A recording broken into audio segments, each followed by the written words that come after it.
Headphone ব্যবহার করুন আর ভিডিওটি না টেনে শেষ পর্যন্ত শুনুন। কোন সাহসে আমার হবু বরের সাথে রুম ডেটে এসেছিস তুই? হ্যাঁ, তুই না আমার বেস্ট ফ্রেন্ড?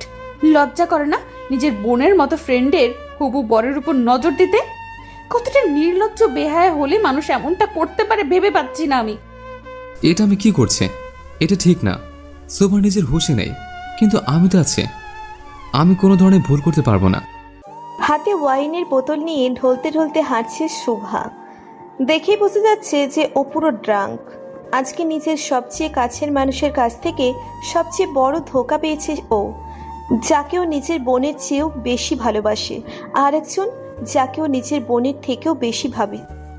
দুজন মিলে শুভাকে এমন ধোঁকা দিয়েছে যা ও স্বপ্নেও কল্পনা করেনি। আফটার সাম টাইম অফিসে বসে কাজ করছে শুভা। এমন সময় আননোন নাম্বার থেকে কল আসলো।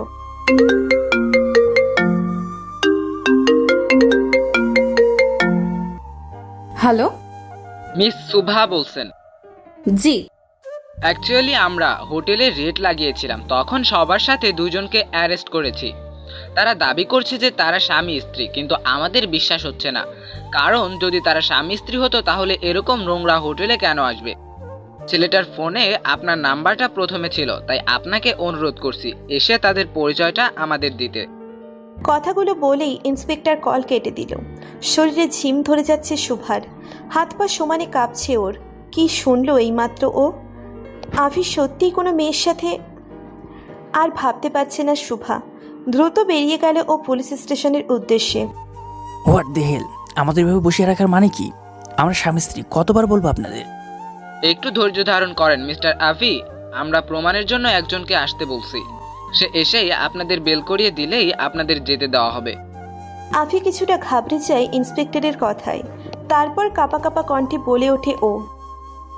কাকে ফোন করছেন? আমাকে? শুভার কণ্ঠে আভি চমকে পিছনে তাকালো। শুভাকে পুলিশ স্টেশনে দেখে ভয়ে গলা শুকিয়ে আসছে ওর। শুভা ছলছল চোখে তাকিয়ে আছে আফির দিকে। আফির পাশেই রিশা মাথা নিচু করে বসে আছে। মিস শুভা। শুভা নিজেকে সামনে ইন্সপেক্টরের সামনে গিয়ে বলল, হ্যাঁ, আমি শুভা। তা ওনারা কি সত্যি স্বামী স্ত্রী নাকি হোটেলের অন্য কোনো মতলবে উঠেছিল? শুভা চোখ ভরা ঘৃণা নিয়ে আফি আর রিশার দিকে তাকালো। ওর মাথা নিচু করে আছে। ওরা সত্যি কথা বলছে। দে আর হাজব্যান্ড অ্যান্ড ওয়াইফ। কোনো খারাপ মতলবে ওরা হোটেলে ওঠেনি। আসলে রিশা রেগে বাড়ি থেকে বের হয়ে গিয়েছিল। ফ্যামিলির কাউকে জানাতে চায়নি বলে ও হোটেলে গিয়েছে। ও হয়তো বুঝতে পারেনি যে ওই হোটেলটা সুবিধার না। আমি ওকে মানানোর জন্য গিয়েছিল, এর বেশি কিছু না। সোফার কথায় আভি আর রিশা দুজনেই হতভাগ। কোথায় সোফা ওদের শাস্তি দিবে, তা না ওদের বাঁচিয়ে দিচ্ছে মিথ্যে বলে। আপনি কি হন ওনাদের? সোফা ছলো ছলো চোখে আভির দিকে তাকিয়ে বলল, আমি ওদের ফ্রেন্ড, শুধু বন্ধু। আপনাকে এখানে সাইন করতে হবে। সোফা ইন্সপেক্টরের দেখানো কাগজে সাইন করে দিল। সব ফর্মালিটি শেষ করে ওরা বেরিয়ে আসলো পুলিশ স্টেশন থেকে। সোফা আগে আগে হাঁটছে আর আভি ওর পিছনে ছুটে আসছে। শোভা, আমার কথা শোনো। শোভা, দেখো, আমাকে এক্সপ্লেন করার একটা সুযোগ দাও প্লিজ।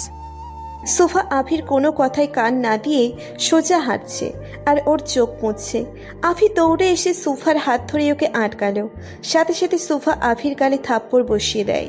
থাপ্পড় খেয়ে আভি যেন স্তব্ধ হয়ে গেছে। ও বিশ্বাস করতে পারছে না যে সোফা ওর গায়ে হাত তুলেছে। Don't you dare to touch me. তোমার এই নোংরা স্পর্শে আমাকে অপবিত্র করার চেষ্টা করবে না। আভিকে থাপ্পড় মারায় রিশা আভির কাছে এগিয়ে আসে। তারপর ন্যাকামো করে ওর গালে হাত বুলিয়ে দিতে দিতে বলে, এটা কি করলে শুভা? আবির গায়ে কোন সাহসে হাত তুললে তুমি? রিশার কথায় সুভার রাগ আরো বেড়ে যায়। সাথে সাথে রিশার হাত টেনে ওর গালেও চর বসিয়ে দেয় সুভা। কোন সাহসে আমার হবু বরের সাথে রুম ডেটে এসেছিস তুই? হ্যাঁ, তুই না আমার বেস্ট ফ্রেন্ড? লজ্জা করে না নিজের বোনের মতো ফ্রেন্ডের হবু বরের উপর নজর দিতে? কতটা নির্লজ্জ বেহায়া হলে মানুষ এমনটা করতে পারে ভেবে পাচ্ছি না আমি। তো তুমি আমার গায়ে হাত তুললে Shubha? How dare you! Risha সুভার গায়ে হাত তুলতে নিলেই আভি ওর হাত ধরে ঘুরিয়ে চর বসিয়ে দেয়। তোর সাহস তো কম না, সবার দিকে হাত বাড়াস তুই। মেরে এখানে পুঁতে রাখবো বলে দিলাম। আভি, ও তোমাকে থাপ্পড়? এটা আমাদের পার্সোনাল ইস্যু, তোর এখানে নাক গলাতে হবে না। তুই জাস্ট আমার একদিনের বেড পার্টনার, তাই নিজেকে এত বড় মনে করিস না। শুভ আমার হবুশ্রী, ওর দিকে হাত বাড়ানোর সাহস দেখাবি না এরপর থেকে। রিশা অবাক আফির কথায়। এতদিন চেষ্টা করেও কেন আফিকে সোফার থেকে ফেরাতে পারছে না বুঝতে পারছে না ও। আফি আবার সোফার দিকে এগিয়ে আসতেই সোফা হাত দিয়ে বাধা দিয়ে বলতে শুরু করে, প্লিজ আভি, আর না। তোমার আর কোনো নাটক সহ্য করতে পারবো না আমি। তুমি যেই ক্ষতটা আমাকে দিয়েছ সেটা মৃত্যুর আগ পর্যন্ত আমার সাথে থাকবে। তোমার এই মিথ্যা ভালোবাসা, এই ধোঁকা সহ্য করার ক্ষমতা আমার নেই। আমি চাইলে ফিরে যেতে পারতাম তোমাকে এখানে এই অবস্থায় ফেলে, কিন্তু যাইনি। ভেবো না যে তোমাকে ভালোবাসি বলে, একদম না। এখন থেকে আমার মনে শুধু তোমার জন্য ঘৃণা থাকবে, ভালোবাসা না। আমি এজন্য মিথ্যা বলেছি কারণ আমি চাই না যে তোমার কুকর্মের কথা আন্টি জানুক আর কষ্ট পাক। ওনার কথা ভেবে তোমাকে প্রোটেক্ট করেছি আমি। আমি কালকেই আন্টিকে জানিয়ে দিব তোমার সাথে সম্পর্ক টিকিয়ে রাখা আমার পক্ষে সম্ভব না। তোমার মতো ক্যারেক্টারলেস মানুষের সাথে বিয়ে করা থেকে গলায় দড়ি দিয়ে মরে যাওয়া শ্রেয়। সোফা আর কাউকে কিছু বলার সুযোগ না দিয়ে কান্না করতে করতে চলে যায়। আভি অনুতপ্তভাবে তাকিয়ে আছে সোফার যাওয়ার পথে। ফাইনালি আমি যা চেয়েছি তা পেতে চলেছি। এখন আবির জীবন থেকে শুভা আউট আর রিশা ইন। চারিদিকে নিস্তব্ধতার মাঝে হেঁটে চলছে সোফা। হঠাৎ হোঁচট খেয়ে পড়ে গেল ও। ওয়াও, আমি তো আজকাল পথে পথে হোঁচট খাচ্ছি। নিজেকে সামলা শুভা, ছোট থেকে একাই পথ চলেছিস, বাকিটা পথও একাই চলতে হবে। No one is here for you. Sofa নিচের হিল জুতোগুলো খুলে হাতে তুলে নিল, তারপর ওয়াইনের বোতলে শেষ চুমুক দিয়ে উঠে দাঁড়ালো। ঢলতে ঢলতে হাঁটছে আর ওয়াইনের বোতলে চুমুক দিচ্ছে সোফা। হয়তো পেইন ভোলানোর জন্য এটাই সবচেয়ে কার্যকারী ঔষধ। হঠাৎ গাড়ির হর্ন শুনতে পেল ও। চোখে গাড়ির লাইটের আলো লাগছে ওর। চোখ টেনে বোঝার চেষ্টা করছে আসলে সামনে কি আসছে। গাড়ির ড্রাইভার জোরে জোরে হর্ন দিচ্ছে, তাও সোফা মাঝ রাস্তা থেকে সরে আসছে না। সোফার চোখে ছপ ঝাপসা ঝাপসা লাগছে। সামনে গাড়ি নাকি ট্রেন সেটা বোঝার ক্ষমতা হয়তো হারিয়ে ফেলেছে ও। গাড়িটি সোফার সাথে ধাক্কা লাগার আগেই থেমে যায়, তাও সোফা ব্যালেন্স না রাখতে পেরে নিচে পড়ে যায়। গাড়িতে বসে ল্যাপটপে অফিসের কাজ চেক করছিল রওশন রাইজাদা। হঠাৎ এভাবে ব্রেক করায় বিরক্ত হয়ে ও অয়ন রওশনের ম্যানেজার এতক্ষণ এই ড্রাইভ করছিল, জিজ্ঞেস করে, হোয়াট দ্য হ্যাল, এভাবে কেউ কার ব্রেক করে? এখনো ঠিকঠাক গাড়ি চালানো শিখতে পারলে না? বস, আমার দোষ না, সামনে কে যেন চলে এসেছিল তাই জোরে ব্রেক করতে হয়েছে। মানুষটি হয়তো আঘাত পেয়ে পড়ে গেছে। যাও গিয়ে দেখো মরে গেছে নাকি বেঁচে আছে। যত সব মূর্খের দল। জি বস। অয়ন দ্রুত নেমে সামনে যায়। সামনে একটি মেয়ে পড়ে আছে দেখে অবাক হয় ও। আপনি ঠিক আছেন? অয়ন গিয়ে সুভাকে সোজা করতেই চমকে যায়। এইটা তো শুভা ম্যাম। অয়ন দ্রুত উঠে রওশনের কাছে যায়, তারপর বলতে শুরু করে, বস, এই মেয়েটা ওই মেয়েটা। কি ওই মেয়েটা? রওশন কার থেকে বেরিয়ে সুভাকে দেখে অবাক হয়। শুভা? রওশন দ্রুত সোফার পাশে গেল। সোফার গা থেকে ওয়াইনের গন্ধ আসছে, আর পাশেই বোতল দেখে রওশন বুঝতে পারে যে সোফা ড্রাঙ্ক। হালকা জ্ঞান ফিরেছে সোফার। পিটপিট করে চোখ খুলে সামনে রওশনকে দেখছে, কিন্তু ভাবছে এটা আভি। ইউ চিটার, তুমি আবার আমার সামনে আসার সাহস কিভাবে করলে? সোফার ব্যবহারে রওশন অবাক হচ্ছে, কারণ ওকে সোফা চিটার বলছে। কি বলছো এগুলা? মাথা ঠিক আছে তোমার? আর তুমি এত রাতে একই অবস্থায় কেন শুভা? কি হাল করেছো নিজের? সোফাকে কোলে তুলে রওশন গাড়ির দিকে এগোয়। সোফা রওশনের বুকে কিল ঘুষি দিচ্ছে ইচ্ছে মতো। You cheated on me. You are a bloody cheater. I hate you. Just hate you. Rowshan সোফাকে ওর পাশের সিটে বসালো, তারপর অয়নকে বলল গাড়ি আভিদের বাড়ির দিকে ঘোরাতে। হঠাৎ সোফার খেয়াল থেকে আভি সরে গেল। এখন ও ভাবছে ওর পাশে অচেনা কেউ বসে আছে। ওর কাছে লোকটিকে রওশনের মতো লাগছে, মাতাল হলে যা হয়। এই, আপনি কি মিস্টার অ্যারোগেন্ট? না না, আপনি উনি হতে যাবেন কেন? আপনি তো কত ভালো। রওশন বিরক্ত হয়ে সোফার দিকে তাকালো। আচ্ছা, আপনি ওই খারুস একরু রওশন রায়জাদাকে চেনেন? রওশন আবার শকড প্লাস রেগে সোফার দিকে তাকালো। মানুষটা কতটা রুড অ্যারোগেন্ট হতে পারে তাকে না দেখলে বুঝতামই না। 1 নাম্বার ডেভিল, তেমন বদের হাড্ডি, সারাদিন মুখটা বাংলার 5 বানিয়ে রাখে। বেটা বুড়ো হয়ে যাচ্ছে তাও বিয়ে করে না। ও নো, এমন খারুস একরু অ্যারোগেন্ট ছেলেকে কে বিয়ে করবে? হ্যাঁ, একটুও হাসে না। জন্মের সময় হয়তো কেউ মুখে মধু দেয়নি। শোভা চুপ করো, আমার রাগ তুলো না, কারণ আমার রাগ সম্পর্কে তোমার কোনো ধারণা নেই। আরে আপনি রাখবেন কেন? কথায় কথায় রেগে যাওয়া তো খারুস রায়জাদার কাজ। আমি আদৌ এটা বুঝি না যে উনি মানুষ নাকি এলিয়েন। রওশন নিজের রাগ কন্ট্রোল করার চেষ্টা করছে, আর এইদিকে সুফা রওশনের সার্টিফিকেট তৈরি করছে বকে। অয়ন ভয়ে ভয়ে গাড়ি চালাচ্ছে। ও জানে রওশনের রাগ সম্পর্কে, তাই ভয় হচ্ছে ওর সুফার জন্য। বেচারের কপালে কি আছে? সুফার বকবক সহ্য করতে না পেরে রওশন আচমকা সুফাকে টেনে ওর ঠোঁটে নিচের ঠোঁট বসিয়ে দেয়। সুফা আচমকা এমন হওয়ায় অপ্রস্তুত হয়ে পড়ে। সুফা সরে আসতে চাইলে রওশন ওর কোমর জড়িয়ে ওকে নিজের আরও কাছে আনে। রাগের বশে এমনটা করলেও হঠাৎ ঘোরের মাঝে হারিয়ে যাচ্ছে রওশন। সুফা রওশনের কলার খামচে ধরেছে চোখ বন্ধ করে। হঠাৎ মিররে পেছনের দৃশ্য দেখে চোখ বড় বড় হয়ে গেছে অয়নের। সাথে সাথে গাড়ি জোরে ব্রেক করলো ও। আচমকা ব্রেক হওয়ায় রওশন সুফাকে নিয়ে সামনে ঝুঁকে পড়ে। রওশন সুফাকে ছেড়ে রাগীভাবে অয়নকে বলল, গাড়ি চালানো কি ভুলে গেছো অয়ন? বস, অফিসারদের বাসার বাইরে পৌঁছে গেছি। বাড়ির দিকে একবার, সোফার দিকে একবার তাকিয়ে কিছু একটা ভেবে অয়নকে বলল। গাড়ি ঘুরে রাজহাতে ভিলায় প্যাক করো। অয়ন তাই করল। সোফা ঢলে পড়েছে রওশনের বুকে। রওশন সোফার দিকে গভীরভাবে তাকিয়ে ওকে নিজের বুকে জড়িয়ে নেয়। ছি বস, এটা কি করছে? সুভা ম্যামকে কিস করেছে, নিজের ভাইয়ের হবু স্ত্রীকে। অফিসার জানলে ভয়ঙ্কর যুদ্ধ শুরু হবে এদের মাঝে। গাড়ি থামলো রাইজাদা ভিলার সামনে। রওশন গাড়ি থেকে নেমে সুফাকে কোলে তুলে ভেতরে প্রবেশ করে। অয়নের তো বুক ধুকপুক করছে। পুরো বাড়ি খালি, শুধু সোফা আর রওশন ভিতরে। বস, সুভা ম্যামের সাথে উল্টাপাল্টা কিছু করবেন না তো? সুভা ম্যাম তো ড্রাঙ্ক, যদি কিছু। না, এসব কি ভাবছি আমি?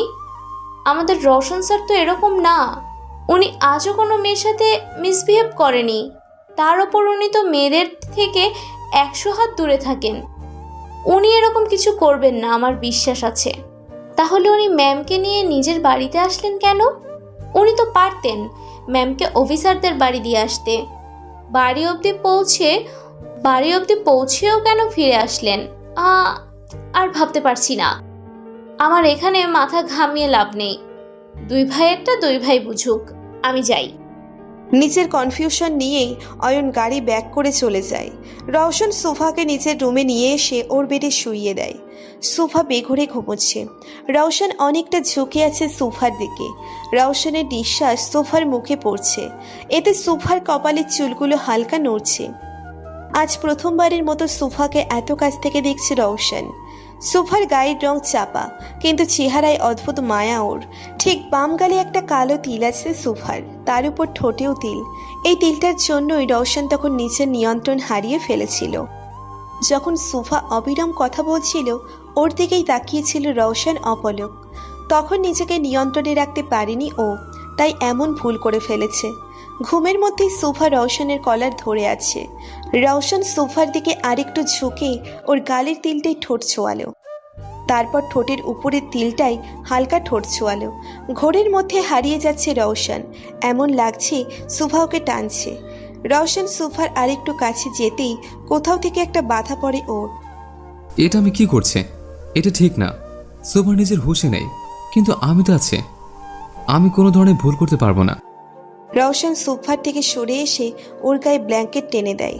রওশন ওর কাবার থেকে নিজের নাইট স্যুটটা বের করে ওয়াশরুমে ঢুকে পড়ে। রওশন রাইজাদা ফ্যামিলি বলতে কেউ নেই। এক কথায় বলতে গেলে ফ্যামিলি থেকেও নেই। আভি রওশনের ছোট আব্বুর ছেলে। 1 বছরের ছোট আভি রওশনের থেকে। ওদের মাঝে সম্পর্ক তেমন একটা ভালো না। আভির আব্বু রওশনকে শুধু নিজের টাকার চাহিদা পূরণের মেশিন ভাবে। সবার জন্য রওশন একজন discipline, strict, rude, arrogant person. সবাইকে শাসনে রাখে রওশন। ওর অফিস থেকে ধরে বাসার কাজের লোকেরাও রওশনকে ভয় পায়। মেয়েরা রওশন বলতে পাগল। কিন্তু রওশনের মেয়েদের প্রতি কোনো আসক্তি নেই। ওর যত আসক্তি সব সোফাকে ঘিরে। ফ্রেশ হয়ে এসে রওশন গিয়ে সোফায় বসে পড়ে। ওর চোখ স্থির হয়ে আছে সোফার দিকে, কেন যেন নিজের নজর সরাতে পারছে না ও সোফার উপর থেকে। সোফাকে দেখতে দেখতে কখন রওশন ঘুমের রাজ্যে হারিয়ে যায় ও বুঝতে পারছে না, ও বুঝতে পারে না। পরদিন সকালে ভোরের আলো চোখে পড়তেই ঘুম ভেঙে গেল সোফার। আড়ামোড়া ভেঙে উঠে বসলে ও, মাথাটা এখনো ঝিম ধরে আছে। নিজের মাথা চেপে ধরে কতক্ষণ বসে থাকলো ও। হঠাৎ চোখ খুলে তাকাতেই চমকে ওঠে সোফা। এটা কোথায় ও? বিশাল রুম, আর পুরো রুম সাদা রং দিয়ে সাজানো। দেয়াল থেকে ধরে বেডশিটটাও সাদা। এটা কোথায় আমি? আর এখানে কেন? কার বাসা এটা? সোফা লাফ দিয়ে উঠে নিজের জামা কাপড় চেক করে, না, সব ঠিক আছে। স্বস্তির নিঃশ্বাস নিল সোফা। সোফাকে বেডে বসে রাতের কথা মনে করার চেষ্টা করছে। হঠাৎ কিছু একটা শব্দে ও দরজার দিকে তাকালো। একজন ভদ্রমহিলা ট্রে ভর্তি খাবার নিয়ে রুমে আসছেন। গুড মর্নিং ম্যাডাম, আমি ন্যান্সি, এই বাড়ির কেয়ারটেকার।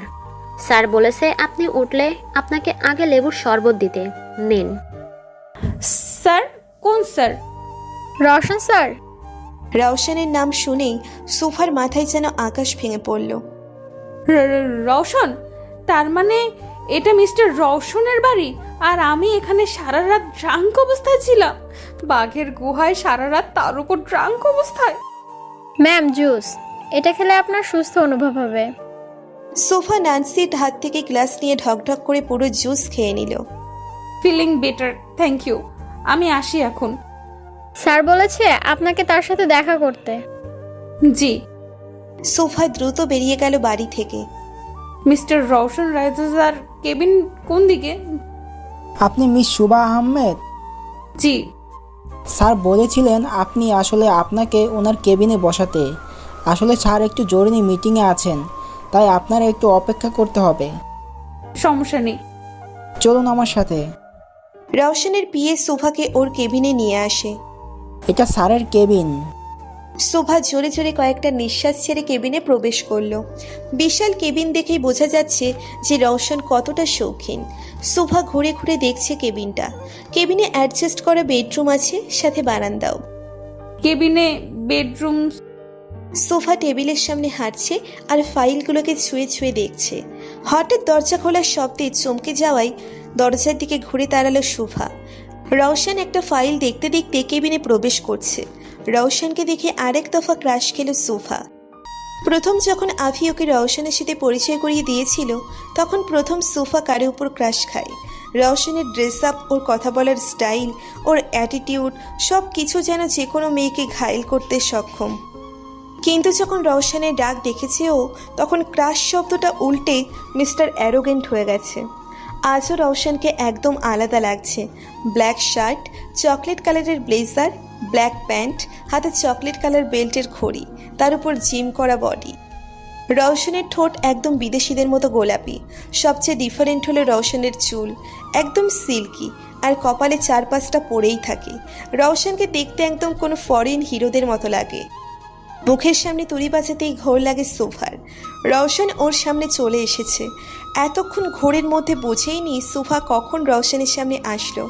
লজ্জায় সোফার গাল লাল হয়ে গেছে। সাথে সাথে চোখ নামিয়ে নেয় সোফা। আর ইউ ওকে শোভা? হ্যাঁ, আমি ঠিক আছি।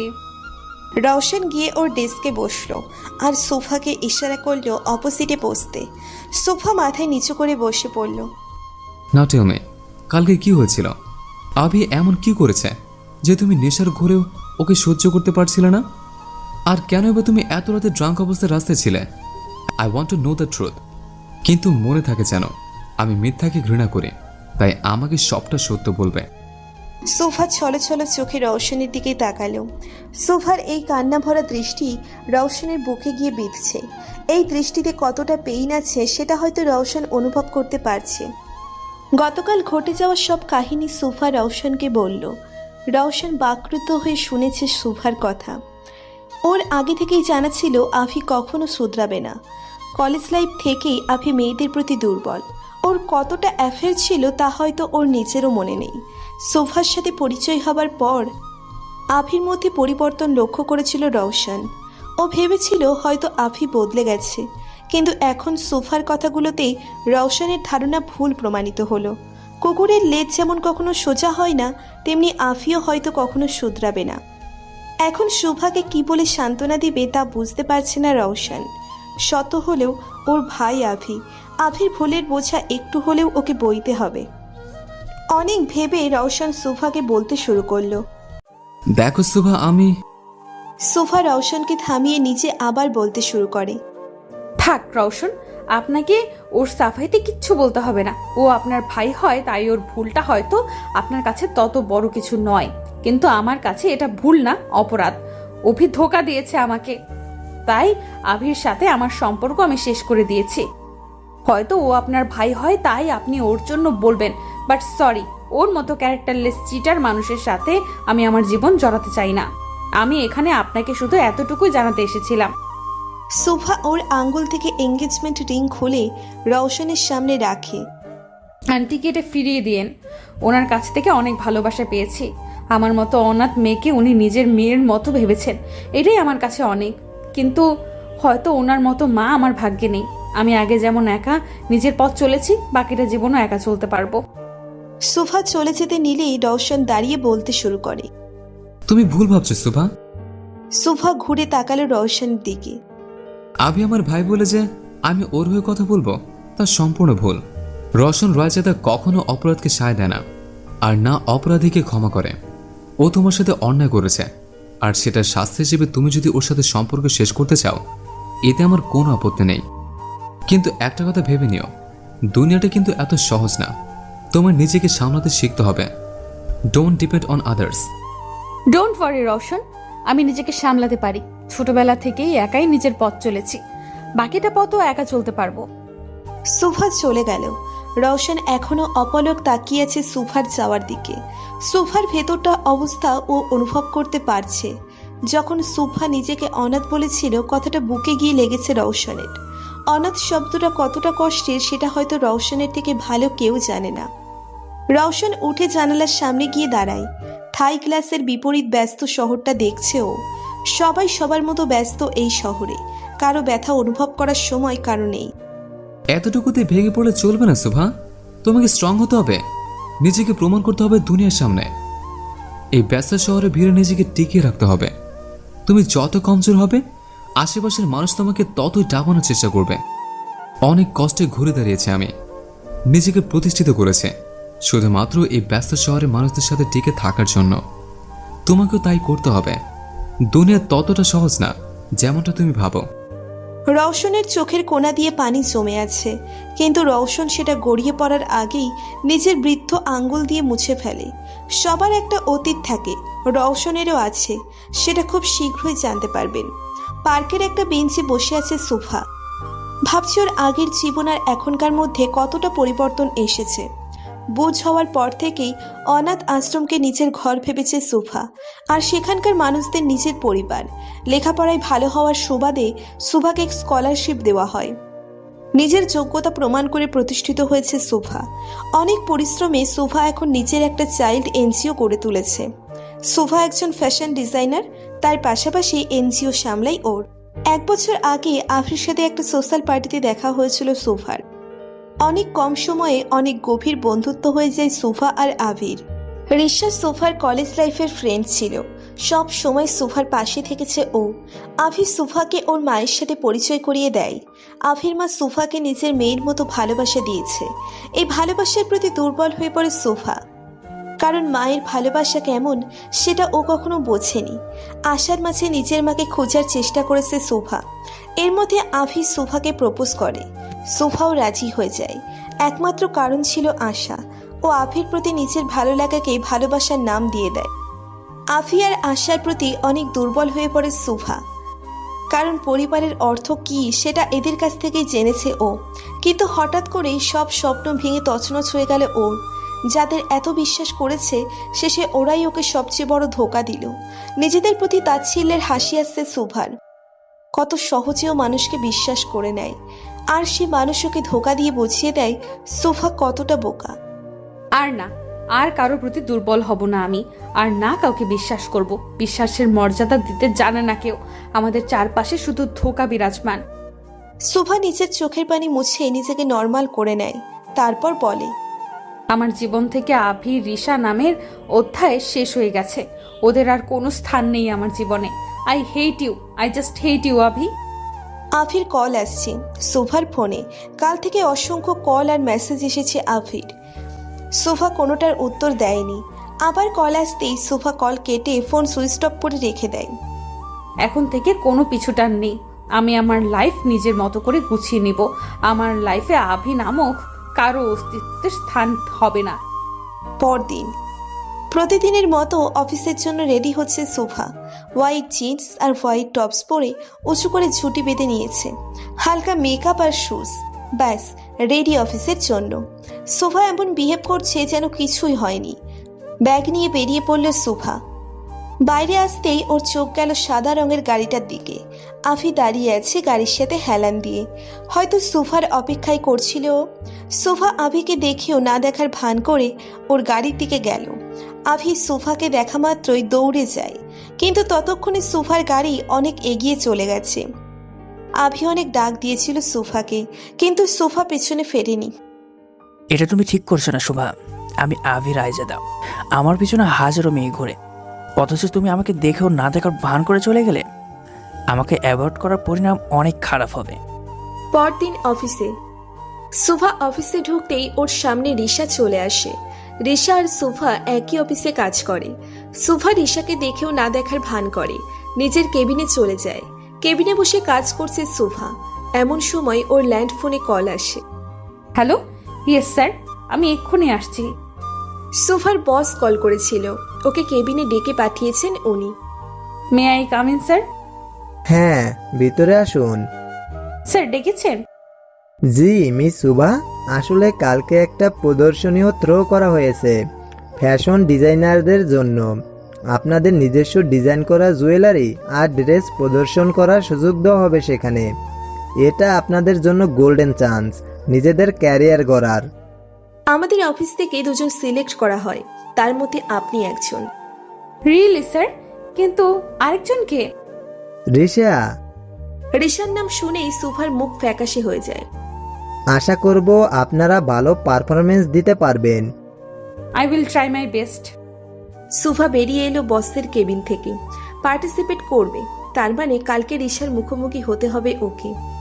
এটা আমার ক্যারিয়ারের জন্য অনেক গুরুত্বপূর্ণ। আমাকে যেভাবেই হোক জিততে হবেই। মনোযোগ সহকারে কাজ করছে শুভা প্রদর্শনী ফাংশনের জন্য। কাজ করতে করতে কখন অফিস টাইম শেষ হয়ে যায় বুঝতে পারে না শুভা। হঠাৎ ঘড়ির দিকে চোখ যেতেই দেখে 8টা বেজে গেছে। সবাই হয়তো চলে গেছে এতক্ষণে। শুভা সব গুছিয়ে রেডি করে বেরিয়ে পড়ল অফিস থেকে। বাইরে আসতেই আভিকে গাড়ির সামনে দেখতে পেল শুভা। হয়তো ওর জন্যই অপেক্ষা করছিল এতক্ষণ। সোফা আভিকে অ্যাভয়েড করে চলে যেতে নিলেই আভি এসে সোফার হাত ধরে আটকায়। সমস্যা কি তোমার? হ্যাঁ, কালকে থেকে এত ফোন এত মেসেজ দিচ্ছি, কোনোটা রিপ্লাই করোনি। আর আজ সকালে আমাকে এমনভাবে ইগনোর করলে যেন আমি তোমার চোখেই পড়িনি। আভি সোফার হাত খুব জোরে ধরেছে, এতে সোফা ব্যথায় হাত ছোটাছুটি করছে। ওর চোখে পানি চলে এসেছে ব্যথায়। আমার হাত ছাড়ো আভি, লাগছে আমার। আভি সোফার হাত আরো শক্ত করে ধরে, ওকে নিজের কাছে টেনে এনে বলে, লাগো, আমারই গতি লেগেছিল যখন তুমি আমাকে অ্যাভয়েড করেছিলে। আমি তোমার সাথে কোনো সম্পর্ক রাখতে চাই না, ঘৃণা করে তোমাকে, বুঝলে? I hate you. Don't you dear Shobha, সম্পর্ক ভাঙার নাম মুখেও আনবে না। তোমায় বিয়ে করতেই হবে, তাও আমাকে। তোমার বাবার জন্য অনেক কাঠখড় পুড়িয়েছি আমি। মাঝরাস্তায় তুমি আমাকে রেখে যেতে পারবে না। শোভা এবার এক ঝটকায় নিজের হাত ছাড়িয়ে দূরে সরে বলতে শুরু করে, তোমার মতো ক্যারেক্টারলেস চিটার মানুষের সাথে আমি কখনো নিজের জীবন জড়াবো না আভি। স্বপ্ন দেখা বাদ দাও। তোমার এই রূপ যদি আগে আমার সামনে আসতো তাহলে কাহিনী এত দূর এগোতো না। আরো আগে তোমার থেকে আলাদা হয়ে যেতাম আমি। সোফার কথায় আভির রাগ উঠে যায়। আরো সোফার সামনে গিয়ে পেছনে দিয়ে ওর চুলের মুঠো ধরে বলতে শুরু করে, ভুলেও আমার থেকে দূরে যাওয়ার চেষ্টা করবে না শোভা, না হলে আমার ভয়ঙ্কর রূপ দেখতে বাধ্য হবে। তোমার উপর শুধু আমার অধিকার আছে, অনলি মাই। আমি যেমনই হই তোমাকে আমার হয়েই থাকতে হবে। সুভা আভিকে ধাক্কা দিয়ে ওর গালে চড় বসিয়ে দেয়, তারপর চিল্লিয়ে বলে, কখনো না। তোমার মতো মানুষের সাথে জীবন চালানোর থেকে ভালো আমি মরে গেলে খুশি হব। তোমার চেহারাও আমার কাছে ঘৃণিত। সোফা কান্না করতে করতে আভির সামনে থেকে দৌড়ে চলে গেল। আভির রাগ মাথায় চড়ে বসেছে সোফার থাপ্পড়ে। আভি নিজের রাগ কন্ট্রোল করতে না পেরে গাড়ির গ্লাসে জোরে ঘুষি মারে। গাড়ির গ্লাস তেমন কিছু না হলেও ওর হাত আঙ্গুলের সাইড দিয়ে ফেটে যায় আর রক্ত বের হতে শুরু করে। আভির ওপর রাগ দেখিয়ে গাড়ি না নিয়েই সোফা বেরিয়ে আসে। মাঝ রাস্তা দিয়ে কান্না করতে করতে হাঁটছে সোফা। আভির কথাগুলো অনেক কষ্ট দিয়েছে ওকে। হঠাৎ সোফার সামনে একটা গাড়ি আসতেই কেউ সোফার হাত টেনে সরিয়ে দেয়। সোফার সামনে তাকিয়ে দেখে রওশন দাঁড়িয়ে আছে। Are you mad? এইভাবে মাঝ রাস্তা দিয়ে কেউ হাঁটে শোভা? আমি সময় মতো না আসলে কি হতো, কোনো আইডিয়া আছে তোমার? সোফা রওশনকে দেখে নিজের কান্নার বেগ থামাতে পারে না, ফুপিয়ে কেঁদে ওঠে ও। রওশন সোফার কান্নার কারণ বুঝতে পারছে না। হঠাৎ রওশনের চোখ যায় সোফার হাতে। ল্যাম্পপোস্টের লাইটের আলোতে 4 আঙ্গুলের ছাপ স্পষ্ট বোঝা যাচ্ছে। রওশনের আর বুঝতে বাকি রইল না কি হয়েছে সোফার। রওশন সোফার গালে আলতো করে হাত রেখে ওকে শান্ত করার চেষ্টা করতে করতে বলে, শোভা দেখো, প্লিজ স্টপ ক্রাইং, সব ঠিক আছে, দেখো। সোফা আচমকা কান্নার বেগ বাড়িয়ে রওশনকে জড়িয়ে ধরল। রওশনের বুকে মাথা রেখে ফুপিয়ে ফুপিয়ে কাঁদছে সোফা। রওশন সোফার মাথায় হাত বুলিয়ে দিচ্ছে আর এক হাত ওর পিঠে রেখেছে। রওশনের হাত মুষ্টিবদ্ধ, হয়তো রাগ কমানোর চেষ্টা করছে। চোখে রাগে লাল হয়ে আছে। এটা তুই ঠিক করলি না অভি। রওশন সোফাকে নিজের গাড়ি করে ওর বাড়িতে পৌঁছে দেয়। তারপর গাড়ি ব্যাক করে চলে যায় নিজের গন্তব্যে। আফি নিজেদের বাড়ির পার্কিংয়ে নিজের গাড়ি পার্ক করছে। গাড়ি পার্ক করে আফি পার্কিং হল থেকে বের হতে নিলেই কেউ ওর মুখ কালো কাপড় দিয়ে ঢেকে দেয়। আফি কিছু বুঝে ওঠার আগেই আগন্তুকটি ওকে গাড়ির সাথে ধাক্কা দিয়ে ওর হাত বেঁধে ফেলে কিছু দিয়ে। আফি ছুটাছুটি করছে, আচমকা আগন্তুকটি ওর মুখ বরাবর কয়েকটা পাঁচ মারে। আফির নাক দিয়ে রক্ত বের হতে শুরু করেছে। ও চিৎকারও করতে পারছে না আর না কাউকে ডাকতে পারছে। আগন্তুকটি আফিকে ধাক্কা দিয়ে ওর শার্টের কলার ধরে গাড়ির ডিকির সাথে কয়েকটা বাড়ি দেয়। আফি ছিটকে পড়ে যায় ফ্লোরে। ব্যথায় কাতরাচ্ছে আফি। আগন্তুকটি ওর পাশে হাঁটু কেড়ে বসে। তারপর নিজের প্যান্টের পকেট থেকে একটা আংটি বের করে আফির শার্টের পকেটে ঢুকিয়ে দেয়। আফি হাত ছুটছে বাঁধন খোলার জন্য। আগন্তুকটি দাঁড়িয়ে আফিকে ডিঙিয়ে চলে যায়। ওয়াচম্যান পার্কিং ক্রস করে যাওয়ার সময় আফিকে এই অবস্থায় দেখে ছুটে আসে। তারপর আফির হাতের বাঁধন খুলে দিতে দিতে বলে, স্যার আপনি ঠিক আছেন? আপনার এই অবস্থা কি করে হলো? আফির হাতের বাঁধন খুলতেই ও এক ঝটকায় নিজের মুখের কাপড়টি সরিয়ে ফেলে দেয়। আফির নাক থেকে রক্ত বের হচ্ছে, ঠোঁট আর কপাল ফেটে রক্ত পড়ছে। কে ছিল এখানে? আর কার এত বড় সাহস আভি রায়জাতের উপর হামলা করার? আমি দেখিনি স্যার, আমি এইমাত্র আসলাম আর আপনাকে এই অবস্থায়। আফি নিজের ঠোঁটের কোণায় আঙ্গুল দিয়ে রক্ত মুছতে মুছতে বলে, কে হতে পারে এটা যে আমার বাড়িতে ঢুকে আমার উপর হামলা করে চলে যায়? হঠাৎ আফির খেয়াল হলো লোকটি ওর পকেটে কিছু রেখে গিয়েছে। আফি চট জলদি নিজের পকেট থেকে রিংটি বের করে। রিংটি বের করেই আফি চমকে যায়, কারণ এটি সুভার রিং, যেটা ও এঙ্গেজমেন্টের দিন সুভাকে পরিয়েছিল। আফি রিংটা মুঠো করে হিংস্র চোখে বলে, তো এটা তোমার কাজ শোভা? আমাকে আমার বাড়িতেই গুন্ডা দিয়ে পিটিয়ে প্রতিশোধ নিলে? তোমাকে তো আমি মাসুম ভাবতাম, কিন্তু তুমি তো। ইট ইস ওকে বেবি, খেলা তো সবে শুরু। আমার প্রতিঘাতের জন্য প্রস্তুত থেকো। নিজের বেডে বসে হাতে ফার্স্ট এইড করছে রওশন। আভিকে মারা আগন্তুকটি রওশনই ছিল। সুভাকে কষ্ট দেওয়ার যোগ্য শাস্তি দিয়েছে ও আভিকে। আভিকে মারার সময় ডান হাতে আঘাত পেয়েছে ও। হাতের আঙ্গুলের দিক দিয়ে ফেটে রক্ত বের হচ্ছে। সেখানে মলম লাগিয়ে স্কিন করে নেয় রওশন। রওশন বারান্দায় চলে যায়। তারপর রেলিংয়ে হাত রেখে আকাশের দিকে তাকিয়ে বলতে শুরু করে, রওশন কখনো কারো অপরাধ ক্ষমা করে না, সে যেই হোক। ভুল করলে সেটা যোগ্য শাস্তি রওশন দিতে জানে। তোর সবচেয়ে বড় ভুল হলো তুই সুভাকে কষ্ট দিয়েছিস। সুভার চোখের পানি আমার বুকের বাপাসের ব্যথা তীব্র করে দেয়। ওর কষ্ট সহ্য হয় না আমার, কিন্তু বারবার তুই ওর কষ্টের কারণ হয়ে দাঁড়াস। ভেবেছিলাম সুভা তোর সাথে সুখী থাকবে, তাই ওকে তোর কাছে সঁপে দিয়েছিলাম, কিন্তু না, আমি ভুল ছিলাম। তুই ওর যোগ্যও না। আমি সবসময় সুভার পাশে ছিলাম, আছি, আর থাকবো ছায়া হয়ে। আমার ভালোবাসা আমার মাঝে থাকবে। This is the erection of my love. ওর ভালোর জন্য নিজেকে সবসময় ওর থেকে আড়াল করে রেখেছে। ওর আড়ালে ওর সব স্বপ্ন পূরণ করেছে। ওকে সব কষ্ট আর বিপদ থেকে রক্ষা করেছে। ভবিষ্যতেও এটাই করব। ওর কোনো ক্ষতি হতে দিব না আমি। আগে ভাবতাম তোর সাথে ওর খুশি জড়িয়ে আছে, তাই তোদের মাঝে আসার চেষ্টা করিনি। কিন্তু এখন তুই ওর জন্য সবচেয়ে বড় বিপদ, তাই তোর আর সুভার মাঝে আমি দেয়াল হয়ে দাঁড়িয়ে থাকবো। রওশন শক্ত করে রেলিংটা ধরে, এতে ওর হাত থেকে আবারও রক্ত ঝরতে শুরু করে। কিন্তু এতে রওশনের কোনো ভ্রুক্ষেপ নেই। ও নিজের মতো করেই আকাশের দিকে তাকিয়ে আছে। পরদিন সকালে সোফা নিজের সব প্রেজেন্টেশন গুছিয়ে নেয়।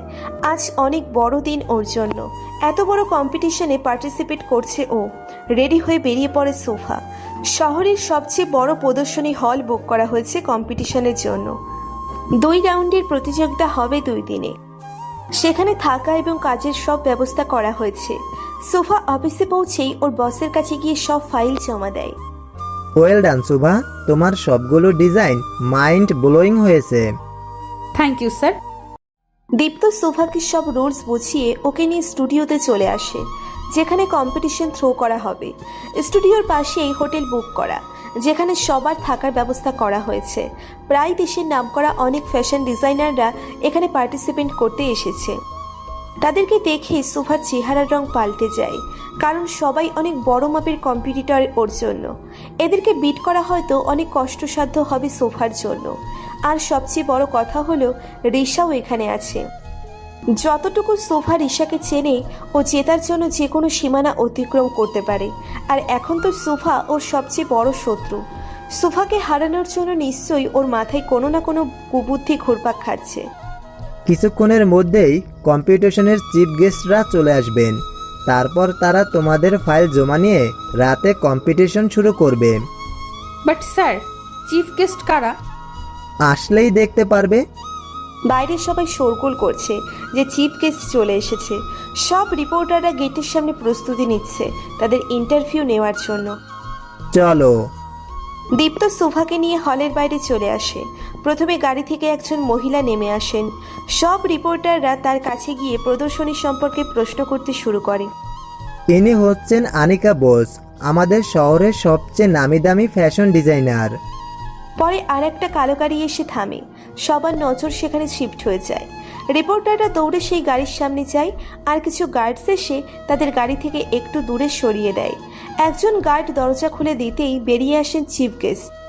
তাকে দেখে সোফা যেন 440 ভোল্টের ঝটকা খেল। মুখ থেকে অটোমেটিক্যালি একটা শব্দ বেরিয়ে আসলো, মিস্টার হ্যারোগ্যান। রওশন গাড়ি থেকে নেমেই নিজের প্যান্টের দুপকেটে হাত গুজে স্ট্রেট হয়ে দাঁড়ায়।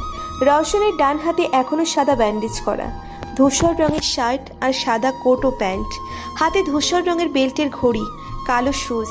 রাতের বেলাতেও চোখে সানগ্লাস লাগানো রওশনের। সোফা রওশনের ব্যাপারে সব কিছু নিয়েই কনফিউজড থাকে। তার মধ্যে একটা হচ্ছে যে রওশন রাতের বেলাতেও অধিকাংশ সময় সানগ্লাস পরে থাকে। এটার কারণ সোফা জিজ্ঞেস করতে গিয়েও ভয়ে জিজ্ঞেস করতে পারে না। রাতেও সানগ্লাস পরা, এটা আবার কেমন স্টাইল বুঝতে পারে না সোফা। রওশনের গার্ডসরা দুদিক দিয়ে সবাইকে আটকে রেখেছে, যেন কেউ রওশনের কাছে যেতে না পারে। দূর থেকে রিপোর্টাররা প্রশ্ন ছুড়ে মারছে ওর উপর। রওশন কারো কোনো প্রশ্নের উত্তর না দিয়ে সোজা হলের দিকে হাঁটা ধরে। ওর পেছনে ওর কিছু গার্ডসরা আসছে। রওশন সোফাকে ক্রস করে ভেতরে চলে গেল। দেখেও না দেখার ভান করলো ও সোফার সাথে। রওশন রায়জাদা এই কোম্পানির চিফ গেস্ট। ও নো। তাহলে আর আমার যেতে লাগবে না, কারণ এনার সামনে গেলেই তো আমার হাত পা কাঁপে। কিন্তু কেন সেটাই জানি না। তার সামনে কথা বলতে গেলেও চোখে চোখ পড়লে আমার দম বন্ধ হয়ে আসে। আমি কিভাবে পার্টিসিপেট করব? রওশন চলে যেতেই সবাই এক এক করে ভেতরে চলে যায়। কাম সুবা, গেট প্রিপারেট ইয়োরসেলফ। জি। আনিকার অ্যাসিস্ট্যান্ট এসে সবার ফাইল নিয়ে যায়। সবাই তাদের ফাইল জমা দিয়ে দেয় তার কাছে। আপনাদের এক এক করে ডাকা হবে ক্যাবিনে। ফাইল নিয়ে যাওয়ার পর সবাইকে এক এক করে ডাক পাঠানো হয় প্রশ্ন করার জন্য। সোফার ডাক আসতেই ভয়ে ওর হাত পা কাঁপতে শুরু করে, আর নিজেকে বুঝিয়ে বলছে, বি স্ট্রং সুভা, তুই পারবি। সোফা বুকে ফু দিয়ে কেবিনে প্রবেশ করলো। রওশন নেই কেবিনে। এটা দেখে স্বস্তির নিঃশ্বাস নিল সোফা। কাম শুভা, বসো। জি। তোর প্রত্যেকটা ডিজাইন আউটস্ট্যান্ডিং হয়েছে। Thank you ma'am. আমি তোমাকে কম্পিটিশনের জন্য সিলেক্ট করছি। আজকে রাতে প্রথম রাউন্ড এবং কালকে last, so all the best. Sofa যেন আকাশের চাঁদ হাতে পেয়েছে। আনিকার সাথে হাত মিলিয়ে সোফা খুশি খুশি বেরিয়ে আসে কেবিন থেকে। বের হওয়ার সাথে সাথেই কারোর সাথে ধাক্কা লেগে পড়ে যেতে নাই সোফা, কিন্তু পড়ে যাওয়ার আগেই সামনের মানুষটি ওকে ধরে ফেলে আর টান দিয়ে নিচের বুকে এনে ফেলায়। সোফা আচমকা পড়ে যাওয়ায় ভয় পেয়ে যায় আর ব্যালেন্স রাখতে না পারায় সামনের মানুষটিকে জড়িয়ে ধরে। মানুষটির হার্টবিট গুনতে পারছে সোফা। মনে হচ্ছে এই হার্ট ওরই নাম নিচ্ছে। চেনা একটা পারফিউমের সুবাস নাকে আসছে সোফার। মানুষটি কে তা বুঝে ওঠার সাথে সাথেই সোফা ধরপড়িয়ে সরে যায়।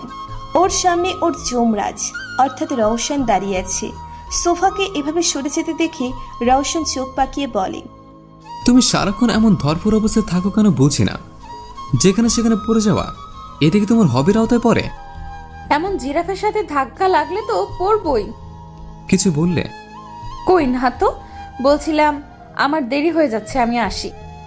সোফা রওশনকে সাইড কাটিয়ে চলে যেতে নিলেই রওশনের কথাই থমকে যায়। Shubha, all the best. Sofa অবাক চোখে তাকালো রওশনের দিকে। এই খারুশ রাইজাতা ওকে অল দ্য বেস্ট বলছে, ভাবা যায় এগুলা? রওশন সোফার দৃষ্টি উপেক্ষা করে বলতে শুরু করে, একটা কথা সবসময় মনে রাখবে, এটা প্রতিযোগিতা, আর প্রতিযোগিতায় কেউ কারো আপন হয় না।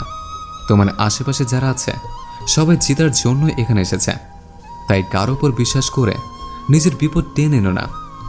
সবসময় কিন্তু তোমার সুরক্ষার জন্য আমি পাশে থাকবো না। তোমার নিজের সুরক্ষা তোমার নিজে করা শিখতে হবে। পরামর্শ তো ভালোই দিল এই খারুস রায়জাদা, কিন্তু শেষের কথাটা কি বলে গেল? ইনি নাকি সব সময় আমার রক্ষা করার জন্য আমার পাশে থাকে। কি মিথ্যুক লোক! একদিন শুধু এনার গাড়ির সামনে পড়েছি আর ইনি আমার হেল্প করেছেন নিজের বাড়িতে নিয়ে গিয়ে, কিন্তু যেভাবে ভাব দেখিয়ে বলে গেলেন কত বছর ধরে আমার পাশে থেকে আমাকে প্রোটেক্ট করেছে। সোফা রওশনের কথায় প্রতিবারই কনফিউজড হয়ে পড়ে। মাঝে মধ্যে রওশনকে একটা মিস্ট্রিয়াস ধাঁধার মতো লাগে সোফার কাছে। কম্পিটিশনের সময় হয়ে যাচ্ছে, তাই সোফা আর না ভেবে চলে আসে ওখান থেকে। সোফা স্টাফ রুমে এসে আফিকে দেখতে পায়। আফিকে দেখে সোফা কিছুটা ঘাবড়ে যায়, কারণ আফির মাথায় ব্যান্ডেজ করা, নাকে ছোট ব্যান্ডেজ, আরও কিছুটা ফুলে আছে। আভির এই অবস্থা কিভাবে হলো? আফি সোফাকে দেখে ওর দিকে এগিয়ে আসে। আভির চোখ লাল হয়ে আছে, এমন লাগছে সারা রাত ঘুমায়নি ও। আফি সোফার কাছে আসতেই সোফা পিছিয়ে যেতে নেয়। তখনই আফি সোফার হাত ধরে টান দিয়ে নিজের কাছে আনে। কি হয়েছে শোভা? এখন আমি কাছে আসলেই পিছিয়ে পড়ো কেন? নতুন কাউকে পেয়ে গিয়েছো নাকি? আমি তোমার মতো না আভি, যদি হতাম তাহলে অবশ্যই নতুন কাউকে নিজের জীবনের সাথে জড়াতাম, কিন্তু তোমার কাছ থেকে যে ধোঁকা পেয়েছি তারপর থেকে পুরুষ নামক জাতিকে ঘৃণা করতে ইচ্ছে করে। এত মাসুম সেজো না শোভা, দেখে তো মনে হয় ভাজা মাছটা উল্টে খেতে জানো না, কিন্তু আমার পিঠ পিছনে কত কি করছো তার আন্দাজ আমার আছে। আভি লাগছে আমার, ছাড়ো। তা তোমার নতুন আশিকের নাম কি জানতে পারি? আফির কথায় সুভা অবাক চোখে ওর দিকে তাকালো। মানেটা খুব সোজা। তোমার নতুন আশিকটা কে, যাকে দিয়ে তুমি আমার এই অবস্থা করিয়েছো? একবার শুধু নামটা বলো শোভা, তারপর দেখো তোমার আশিকের আশিকি আমি কিভাবে শেষ করি। সুভা এক ঝটকায় নিজের হাত ছাড়িয়ে নিল আফির থেকে। পাগল হয়ে গিয়েছো তুমি আভি? আমি এরকম কিছুই করাইনি তোমার সাথে। রিয়েলি? তাহলে এটা ওই লোক পেলো কি করে? আমার বাড়িতে ঢুকে আমাকেই মেরে আমার পকেটে রিংটা পরে দিয়ে গেছে। রিংটা কি হাঁটতে হাঁটতে তার কাছে চলে গিয়েছিল? এটা তো ও রওশনকে দিয়েছিল, তাহলে কি রওশন আফিকে মেরেছে? আর রওশন এমন কেনই বা করবে? আফি তো ওর ভাই হয়। এই মুহূর্তে আফিকে মিথ্যে বলতে হবে, না হলে ও রওশনের কোনো না কোনো ক্ষতি করে বসবে। ওদের দুজনের সমস্যায়ও ও রওশনকে জড়াতে চায় না। এই রিংটা আমি কাউকে দেইনি, তোমার সাথে ঝগড়া হওয়ায় আমি তখন রেগে এটা রাস্তায় ফেলে দিয়েছিলাম। সোফার কথায় আফি টাস্কি খায়, কারণ ও জানে সোফা কখনো মিথ্যে বলে না। তাহলে ওর নতুন শত্রু উদয় হলো কোত্থেকে? তুমি সত্যি বলছো শোভা? সত্যিই কি তুমি তাকে চিনো না? আমি মিথ্যা কথা বলি না, এতদিনেও আমাকে চিনতে পারলে না? আই এম সরি শুভ। সুভাকে জড়িয়ে ধরতে আসলেই সুভা পিছিয়ে যায়। I don't need your sorry. তুমি এখান থেকে চলে গেলে আমি খুশি হব। ঠিক আছে, চলে যাচ্ছি, কিন্তু আমি তোমার আশেপাশেই আছি। All the best baby. Avi চলে যেতেই সুভা চিন্তায় পড়ে যায়। রওশন এমনটা কেন করবে ভেবে পাচ্ছে না ও। যেভাবেই হোক রওশনের সাথে দেখা করে ওর সব প্রশ্নের উত্তর নিতে হবে। আফটার সাম টাইম সোফা আর বাকি সব কম্পিটিটররা হলে বসে আছে। সবাই নিজেদের প্রেজেন্টেশন নিয়ে ব্যস্ত। অপর সাইডেই রিশা বসেছে। সোফার পাশে একটা ছেলে বসেছে। Hi Miss Shubha. হাই। আমি Zahid, nice to meet you. Sofa জাহিদের সাথে কথা বলতে আনকমফোর্টেবল ফিল করছে। আসলে জাহিদ একটু বেশি চিপকু টাইপের, আর ওর দৃষ্টিও সোফার কাছে কেমন যেন লাগছে। রওশন আর আনিকা আসতেই প্রেজেন্টেশন শুরু হয়। সবার প্রেজেন্টেশন সুন্দর হয়েছে, কিন্তু রওশন কারোটা দেখছে না। ও নিজের ফোন নিয়ে ব্যস্ত। সোফার প্রেজেন্টেশনের ফাইল আনিকা ধরতেই রওশন ওর থেকে ফাইলটা নিয়ে নিজেই চেক করে। সব ফাইল চেক করা শেষে রওশন আনিকাকে কিছু বলে বেরিয়ে যায় হল থেকে। আনিকা এতগুলো কম্পিটিটর থেকে শুধু 5 জন সিলেক্ট করে। তার মধ্যে সুফা, জাহিদ আর রিশাও আছে। কালকে ফাইনাল রাউন্ড করা হবে, তাই সবাইকে হলের সামনে বুকিং করা হোটেলে থাকার ব্যবস্থা করে দেওয়া হয়েছে। সোফা নিজের সব প্রয়োজনীয় জিনিসপত্র গুছিয়ে হোটেলে চলে যায়। আভিও সেম হোটেলে রুম বুক করেছে, যেন সোফার উপর নজর রাখতে পারে। আভি সোফার সাথে কথা বলার চেষ্টা করলেও সোফা ওকে অ্যাভয়েড করে। সোফার রুম 3rd ফ্লোরে 125 নম্বরে। সোফা নিজের রুমে এসে ফ্রেশ হতে চলে যায়। কিছুক্ষণ বাদে সোফা ওয়াশরুম থেকে চুল মুছতে মুছতে বেরিয়ে আসে। হঠাৎ দরজায় কেউ নক করায় সোফা গিয়ে ডোর খুলে দেয়। জাহিদ দাঁড়িয়ে আছে রুমের বাইরে। জাহিদ, আপনি? কেন আসতে পারি না? জাহিদের দৃষ্টি সোফার কাছে ভালো লাগছে না। কিছু একটা ঘাপলা মনে হচ্ছে। না, মানে এই সময় কোনো প্রয়োজন ছিল? জাহিদ সোফাকে সাইড করে ওর রুমে ঢুকতে ঢুকতে বলে, প্রয়োজন তো ছিল। এভাবে জাহিদ রুমে ঢুকে পড়ায় কিছুটা অবাক হয় সোফা। তাও ভদ্রতার খাতিরে ও কিচ্ছু বলল না। কি প্রয়োজন? তোমাকে। জি? আমি ঘুরিয়ে ফিরিয়ে কথা বলতে পছন্দ করি না, তাই ক্লিয়ারলি বলছি। প্রথম দেখাতেই তোমাকে আমার ভালো লেগেছে, তাই আমার তোমাকে চাই। এখন তুমি নিজের ইচ্ছায় রাজি হবে নাকি সেটা টোটালি তোমার উপর ডিপেন্ড করে।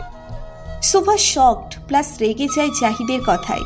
ওর রুমে এসে ওকেই বাজে প্রস্তাব দিচ্ছে, কি সাহস! জাহিদ সোফার কাছে এসে ওর গালে হাত রাখতে নিলেই সোফা সরে যায়। বের হন আমার রুম থেকে এক্ষুনি, না হলে আমি গার্ডসদের ডেকে আপনাকে বের করব। জাহিদ সোফার হাত ধরে ওকে হ্যাচকা টান দিয়ে নিজের কাছে নিয়ে আসলো। তারপর বলল, স্টপ ইট শুভা, এত ড্রামা করার কিছুই নেই। কেউ কিছু জানতে পারবে না, প্রমিস। সোফা জাহিদকে ধাক্কা দিয়ে সরিয়ে ওর গালে চড় বসিয়ে দেয়। তারপর বলে, আপনার মতো বাজে মন মানসিকতা আমার না জাহিদ। নিজের এই ফালতু অফার নিয়ে বের হন এক্ষুনি, জাস্ট গো। সোফার হাতে চড় খেয়ে জাহিদের মাথায় রক্ত গরম হয়ে যায়। ওর রেগে সোফার হাত ধরে ওকে ধাক্কা দিয়ে বেডে ফেলে দিয়ে বলে, ভালোই ভালো বলছিলাম, বাট আফসোস তোমার মতো মেয়েরা ভালো কথার দাম দিতে জানে না। তোমাদের সাথে জোর জবরদস্তি করতে হয়। সোফা উঠে যেতে নিলে জাহিদ সোফার হাত চেপে ধরে বেডে। দেখেন, ভালো হবে না বলে দিলাম। সোফার ধাক্কায় জাহিদ তিল পরিমাণ নড়ছে না, বরং ওর হাত আরো জোরে চেপে ধরছে। জাহিদ সোফার দিকে আরেকটু এগিয়ে যেতে নিলেই বাধা অনুভব করে। হঠাৎ কেউ পেছন দিয়ে ওর কলার চেপে ওকে ধাক্কা দিয়ে ফ্লোরে ফেলে দেয়। জাহিদ সরে যেতেই সোফা এক ঝটকায় উঠে পড়ল। সামনের মানুষটিকে দেখে সোফার রিয়াকশন বদলে যায়। রওশন অগ্নি দৃষ্টিতে তাকিয়ে আছে জাহিদের দিকে। চোখ দুটো দিয়ে যেন লাফা বের হবে, এমন ভয়ঙ্কর লাল হয়ে আছে রওশনের চোখ। রাগে ঘাড়ের রগও ফুলে গেছে, আর হাত মুষ্টিবদ্ধ করে রেখেছে, যেন রাগ সংবরণ করতে পারে। রওশনকে দেখতে এতটা ভয়ঙ্কর লাগছে যে সোফার গলা শুকিয়ে যাচ্ছে ভয়ে। এমন লাগছে জাহিদকে যেন কাঁচা চিবিয়ে খাবে রওশন। স্যার, আপনি? কেন নিজের একান্ত মুহূর্তে আমাকে এখানে আশা করনি? না স্যার, আসলে। জাহিদ কথাগুলো বলতে বলতে উঠতে নিলেই রওশনের বুকে লাথি দিয়ে ওকে দূরে ছিটকে ফেলায়। জাহিদ সোজা দরজার সাথে বাড়ি খায়, আর দরজা ধাক্কার চোটে বন্ধ হয়ে যায়। আর দরজা ধাক্কার চোটে বন্ধ হয়ে যায়। অটোমেটিক লক দরজা, তাই সামান্য পুশ করাই বন্ধ হয়ে গেছে। আহ! রওশন জাহিদের দিকে তেড়ে গিয়ে ওর কলার ধরে দাঁড় করিয়ে আরও 4-5টা ঘুষি মারল নাক বরাবর। রওশন জাহিদকে মারছে আর চিৎকার করে বলছে, তোর সাহস কি করে হয় সোফার দিকে খারাপ দৃষ্টি দেওয়ার? শুধু তা নয়, ওর দিকে হাত বাড়ানোর সাহস পেলি কোথা থেকে তুই? সোফা মারপিটকে ভয় পায় প্রচুর। রওশনের এই রূপ দেখে ও যেন জমে গেছে, ভয় কাঁপছে সোফা দূরে দাঁড়িয়ে। এইদিকে সোফার রুমের দিকে আসছে রিশা আর আফি। যদি তোমার কথায় 1% মিথ্যে থাকে, আমি তোমাকে কি করব? We have a no idea. আমি নিজের চোখে দেখেছি আভি, ওই জাহিদকে সুভার রুমে যেতে। এত রাতে একটা ছেলে একটা মেয়ের রুমে কেন যাবে বলো? নিশ্চয়ই ওদের মাঝে কিছু চলছে। আজকেই তুমি প্রমাণ পেয়ে যাবে তোমার সুভা কত বড় ক্যারেক্টারলেস। যদি রিশার কথাই সত্যতা থাকে, তাহলে কি জাহিদই সেই লোক যে সেদিন আমার উপর হামলা করেছিল? রওশন জাহিদকে মারতে মারতে প্রায় আধমরা বানিয়ে ফেলেছে। নিস্তেজ হয়ে গেছে জাহিদ, আর একটু হলে বুঝি মরেই যাবে। জাহিদের এই অবস্থা দেখে সোফার ভয় আরও বেড়ে যায়। ও দৌড়ে রওশনের কাছে গিয়ে ওকে আটকানোর ক্ষমতা করে। রওশন, এবার ছেড়ে দিন প্লিজ, মরে যাবে তো ও। সোফার কথা যেন রওশনের কানে যাচ্ছে না, ও জাহিদকে মারতেই আছে। সোফা গিয়ে রওশনের হাত ধরে ফেলে। এতে রওশন সোফার দিকে অগ্নিদৃষ্টিতে তাকায়। রওশনের এই দৃষ্টি যথেষ্ট সোফাকে ভয় পাইয়ে দেওয়ার জন্য। সোফা রওশনের দিকে তাকিয়ে ঢোক গিলল, তারপর আমতা আমতা করে বলল, ওর কিছু হলে আপনারও বিপদ হবে রওশন। রওশন এবার সোফার বাহু ধরে ওকে নিজের কাছে এক ঝটকায় নিয়ে আসলো। তারপর দাঁতে দাঁত চেপে বলতে শুরু করলো, এত কিসের কথা ছেলেদের সাথে? হলেও দেখেছিলাম এই ছেলের সাথে কতটা ক্লোজলি বসেছিলে, তুমি কথা বলছিলে। বাহ! আমি বুঝতে পারিনি এই লোকটা এমন হবে। রওশন সোফাকে নিজের বুকের মাঝে জড়িয়ে ধরল শক্ত করে। সোফা রওশনের বুকে মুখ গুজে কান্না করছে। এই মুহূর্তে এই জায়গাটা ওর কাছে সবচেয়ে নিরাপদ মনে হচ্ছে। কেন বুঝো না শোভা? আমি সবসময় তোমার পাশে থাকতে পারবো না, আমাকে যে চলে যেতে হবে। তাই তোমাকে স্ট্রং হতে হবে শোভা, নিজের প্রোটেকশন নিজেকে করা শিখতে হবে। আমার অস্তিত্ব তোমার জীবনে ক্ষণিকের, কিন্তু তোমার এখনো পুরো জীবন পড়ে আছে দুনিয়াটাকে নতুন করে দেখার জন্য। হঠাৎ দরজায় নক পড়ে, আর সোফা আর রওশন দরজার দিকে তাকায়। এক নাগারে কে যেন দরজায় ধাক্কা দিচ্ছে। সোফা রওশনের থেকে সরে গিয়ে বলতে শুরু করলো, ওহ নো, এই সময় আবার কে আসলো? রওশন গিয়ে দরজা খুলতে নিলেই সোফা ওকে বাধা দিয়ে বলতে শুরু করে, আপনি পাগল রওশন? আপনাকে এত রাতে আমার রুমে দেখলে সবাই কিভাবে বুঝতে পারছেন? যা ভাবার ভাবো, I don't care. But I do care. আপনি কম্পিটিশনের চিফ, আর আর আপনাকে আমার সাথে রুমে দেখলে আপনার বদনাম হবে। আপনি লুকান প্লিজ। হোয়াট? আমি লুকাবো? মাথা ঠিক আছে তোমার? হ্যাঁ ঠিক আছে, আপনি ওয়াশরুমে যান। না না, খাটের নিচে, না না আলমারিতে। হ্যাঁ, আলমারি বেস্ট হবে, আপনি ওখানে লুকান। রওশন রাইজাতে কারো ভয় লুকায় না, আমি কোথাও যাব না। আপনার ইগোটা প্লিজ কিছু সময়ের জন্য তালা মেরে রাখুন, আমার জন্য প্লিজ। দেখো শোভা, দরজা ধাক্কানো আরো বেড়ে গেছে। সোফা রওশনের হাত ধরে ওকে আলমারির ভিতরে ধাক্কা দিয়ে ঢুকিয়ে দেয়, তারপর বলে, আমার জন্য কিছুক্ষণ ভেতরে থাকেন প্লিজ। রওশন আর কিছু বলতে পারল না, রাগে ওর শরীর জ্বলছে। সোফা আলমারি বন্ধ করে দিয়ে দরজা খোলে। দরজা খুলতেই আফি হন্ততন্ত করে ভেতরে ঢোকে, ওর পিছনে রিশাও। কোথায় ও? হ্যাঁ, আফির চোখ চায় ফ্লোরে পড়ে থাকা জাহিদের দিকে। বেচারা মার খেয়ে ফেইন্ট হয়ে পড়ে আছে। এরই অবস্থা কে করলো? আমি। সোফার কথা শুনে আফি আর রিশা দুজনেই হতভম্ব হয়ে গেল। তুমি ওকে এভাবে পিটিয়েছো? অবভিয়াসলি, এখানে কি আর কেউ আছে নাকি যে ওকে পিটাবে? আফি পুরো রুমে চোখ বুলিয়ে নিল, আসলে কেউ নেই। কিন্তু তুমি ওকে এভাবে মারলে কেন? কি অবস্থা হয়েছে ওর? সোফা রিশার দিকে অগ্নি দৃষ্টিতে তাকিয়ে বলল, ও নিজের কাজের জন্য উচিত শাস্তি পেয়েছে। কি এমন করে ফেললো? একটা মেয়ের রুমে এসে তার সাথে মিসবিহেভ করা কি কোনো অপরাধের আওতায় পড়ে না? He is trying to molest me. বাজে ব্যবহার করেছে আমার সাথে। How dare he! আজকে মেরে ফেলবা নাকি? আফি রেগে জাহিদের দিকে এগোতেই সোফা ওকে আটকায়। ওর ভুলের শাস্তি ও পেয়ে গেছে, তোমার কিছু করা লাগবে না।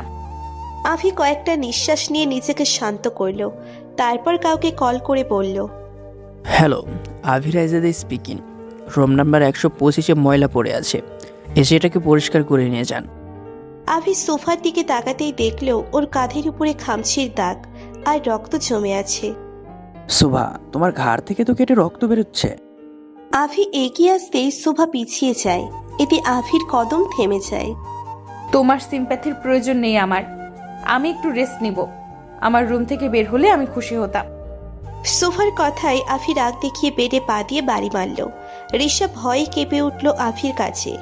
দুইটা গার্ড এসে জাহিদকে উঠিয়ে নিয়ে গেল। আফি ঋষার দিকে রাগী দৃষ্টিতে তাকিয়ে হনহন করে রুম থেকে বের হয়ে গেল। ঋষা এখনো কনফিউজড হয়ে দাঁড়িয়ে আছে, কারণ ওর জানা মনে সোফা এতটা সাহসী না যে কাউকে এভাবে পেটাবে। তাহলে কে সোফাকে হেল্প করেছে সেটা ভেবে পাচ্ছে না ঋষা। তুমি কি এভাবেই দাঁড়িয়ে থাকবে নাকি জাহিদের মতো গার্ডস এনে তোমাকে পাঠাতে হবে? সোফার কথায় ঋষা ওর দিকে রাগী ভাবে তাকিয়ে একবার রুমে চোখ বুলিয়ে বের হয়ে যায়। ঋষা চলে যেতেই সোফা দ্রুত দরজা লাগিয়ে স্বস্তির নিঃশ্বাস নিল। বড় জোর বাঁচলাম। হঠাৎ রওশনের কথা মনে পড়ে গেল সোফার। ও তো রওশনকে আলমারি থেকে লক করে রেখেছিল। সোফা দৌড়ে গিয়ে আলমারি খুলল। আলমারি খুলতেই রওশন কাঁচতে কাঁচতে বেরিয়ে এলো ভেতর থেকে। বড় বড় নিঃশ্বাস নিচ্ছে রওশন, যেন এতক্ষণ দম আটকে ছিল ওর। রওশনের চেহারা লাল হয়ে গেছে আর ঘেমে পুরো শরীর একাকার। রওশন গিয়ে মাথা চেপে বেডে বসে পড়ল। সোফার মধ্যে অপরাধবোধ কাজ করছে, কারণ ও জানে রওশনের গরমে অ্যালার্জি আছে। ও গরম আর রোদের তাপ সহ্য করতে পারে না। শরীর লাল হয়ে যায় রওশনের, যেমনটা এখন হয়েছে। সোফা ভয়ে ভয়ে রওশনের সামনে এগোলো, তারপর ওর পিঠে আলতো করে হাত রেখে বলল, আর ইউ ওকে রওশন? সোফার কথায় রওশন ওর দিকে অগ্নি দৃষ্টিতে তাকালো। তুমি আমার যে অবস্থা করেছো তারপরও কি আমার ওখানে থাকা উচিত? এক কাজ করি, আধা ঘন্টার জন্য তোমাকে আলমারিতে লক করে রাখে, তখন তুমি নিজেই বুঝতে পারবে আমি ওকে আছি কিনা। সোফা ঢোক গিলল রওশনের কথায়। এখন যদি সত্যি রওশন ওকে আলমারিতে আটকিয়ে দেয়, ও তো অন্ধকারকে ভয় পায়। তারপর ওর বন্ধ জায়গায় সাফোকেশন প্রবলেম আছে। সোফার কপাল বেয়ে ঘাম পড়ছে কথাগুলো ভেবে। সোফার ফেস দেখে রওশন বুঝতে পারল যে সোফা ভয় পেয়ে গেছে আর নিচের কল্পনাতেই হয়তো আলমারিতে লক হওয়ার এক্সপেরিমেন্ট করে ফেলেছে।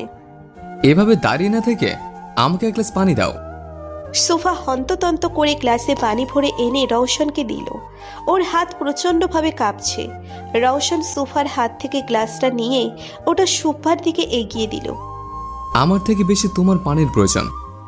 সোফা একবার রওশনের দিকে তো একবার গ্লাসের দিকে তাকালো। সোফা আচমকা রওশনের হাত থেকে গ্লাসটা নিয়ে ঢকঢক করে সব পানি শেষ করে ফেললো। এখন হয়তো একটু ভালো লাগছে। রওশন সোফার ঘাড়ের ঘামাচির দাগটা লক্ষ্য করলো। লাল হয়ে রক্ত জমে গেছে জায়গাটা। ফার্স্ট এড বক্সটা নিয়ে আসো তো। কিন্তু কেন? আমি কাউকে এক্সপ্লেনেশন দিই না, তুমি জানো, তাই চুপচাপ সেটা করো যেটা বলছে। সোফা দ্রুত নিচের লাগেজ থেকে ফার্স্ট এইড বক্সটা বের করে রওশনকে দিল। এটা সব সময় সোফার কাছে থাকে, যেন কোনো বিপদে হাতের সামনে পাওয়া যায়। রওশন বক্সটা নিয়ে বেডে রাখলো, তারপর সোফার হাত ধরে ওকে নিয়ে নিজের পাশে বসিয়ে দিল। আচমকা হাতে টান লাগায় সোফা ব্যালেন্স করতে পারল না। সাথে সাথে রওশনের কাঁধ ধরে ফেলল ও। রওশন বক্স থেকে তুলো আর অ্যান্টিসেপটিক বের করে সোফার সামনে এগোতে নিলেই সোফা ভয় পিছিয়ে যায়, কারণ ও জানে এতে ব্যথা জায়গা চলবে। রওশন সোফাকে এক টানে নিজের কাছে এনে শক্ত করে ওর হাত ধরল, যেন নড়তে না পারে। Don't move. সোফা রওশনের কথায় ভয়ে ফ্রিজড হয়ে বসে রইল। রওশন আলতো করে সোফার ঘাড়ে তুলো দিয়ে পরিষ্কার করে দিচ্ছে। সোফা রওশনের শার্ট খামচে ধরে ব্যথায় চোখ বন্ধ করে ফেলে। রওশন নিজের সম্পূর্ণ চেষ্টা করছে যেন সোফা ব্যথা না পায়, তাও যেহেতু এটা অ্যান্টিসেপটিক একটু তো চলবেই। সোফা চোখ খিচে বন্ধ করে আছে আর ওর চোখের কোণায় পানির ফোঁটা জমে গেছে। রওশনের কাঁধের দিকে শার্ট সোফা শক্ত করে খামচে ধরেছে, এতে রওশনও ব্যথা পাচ্ছে, তাও কিছু বলছে না। রওশন ব্যথা জায়গাটা পরিষ্কার করে ওখানে ছোট্ট একটা ব্যান্ডেজ লাগিয়ে দেয়। সোফার দিকে তাকাতেই দেখলো সোফা চোখ খিচে বন্ধ করে রেখেছে। রওশন পলকহীনভাবে তাকিয়ে আছে সোফার চেহারার দিকে। এত কাছ থেকে সোফাকে দেখার সুযোগ কখনো হয়নি ওর, হয়তো এর পরেও হবে না। তাই আজ নিজের চোখে তৃষ্ণা মিটিয়ে দেখছেও সোফাকে। আচমকা রওশন সোফার ঘাড়ের খামচির জায়গাটায় গভীরভাবে নিচের ঠোঁট ছুঁয়ে দিল। সোফা শক্ত হয়ে চোখ খুলল। ওর চোখ বড় বড় হয়ে গেছে রওশনের কাছে। শরীর কাঁপতে শুরু করেছে অটোমেটিকলি। রওশন একে একে 2-3টা চুমু দিল সোফার ঘাড়ে। তারপর উঠে 1 সেকেন্ডও দেরি না করে বেরিয়ে গেল রুম থেকে। সোফা যেন স্ট্যাচু হয়ে গেছে। কি করলো রওশন? সব ওর মাথার উপর দিয়ে গেল। এখনো শরীর কাঁপছে ওর, গলাও শুকিয়ে গেছে, দম যেন আটকে যাচ্ছিল এতক্ষণ। এইদিকে রওশন নিজের রুমে এসে সোজা ওয়াশরুমে ঢুকে গেল। ঝর্ণা ছেড়ে দিয়ে বড় মিরারটার দিকে মুখ ফিরিয়ে ঝর্ণার নিচে দাঁড়িয়ে আছে রওশন। ঝর্ণার পানি সম্পূর্ণ ভিজিয়ে দিচ্ছে ওকে। ওরা চুলগুলো নিমেষেই নুইয়ে গেল পানিতে ভিজে। বড় বড় নিঃশ্বাস নিচ্ছে রওশন। বারবার একই ভুল কেন করি আমি?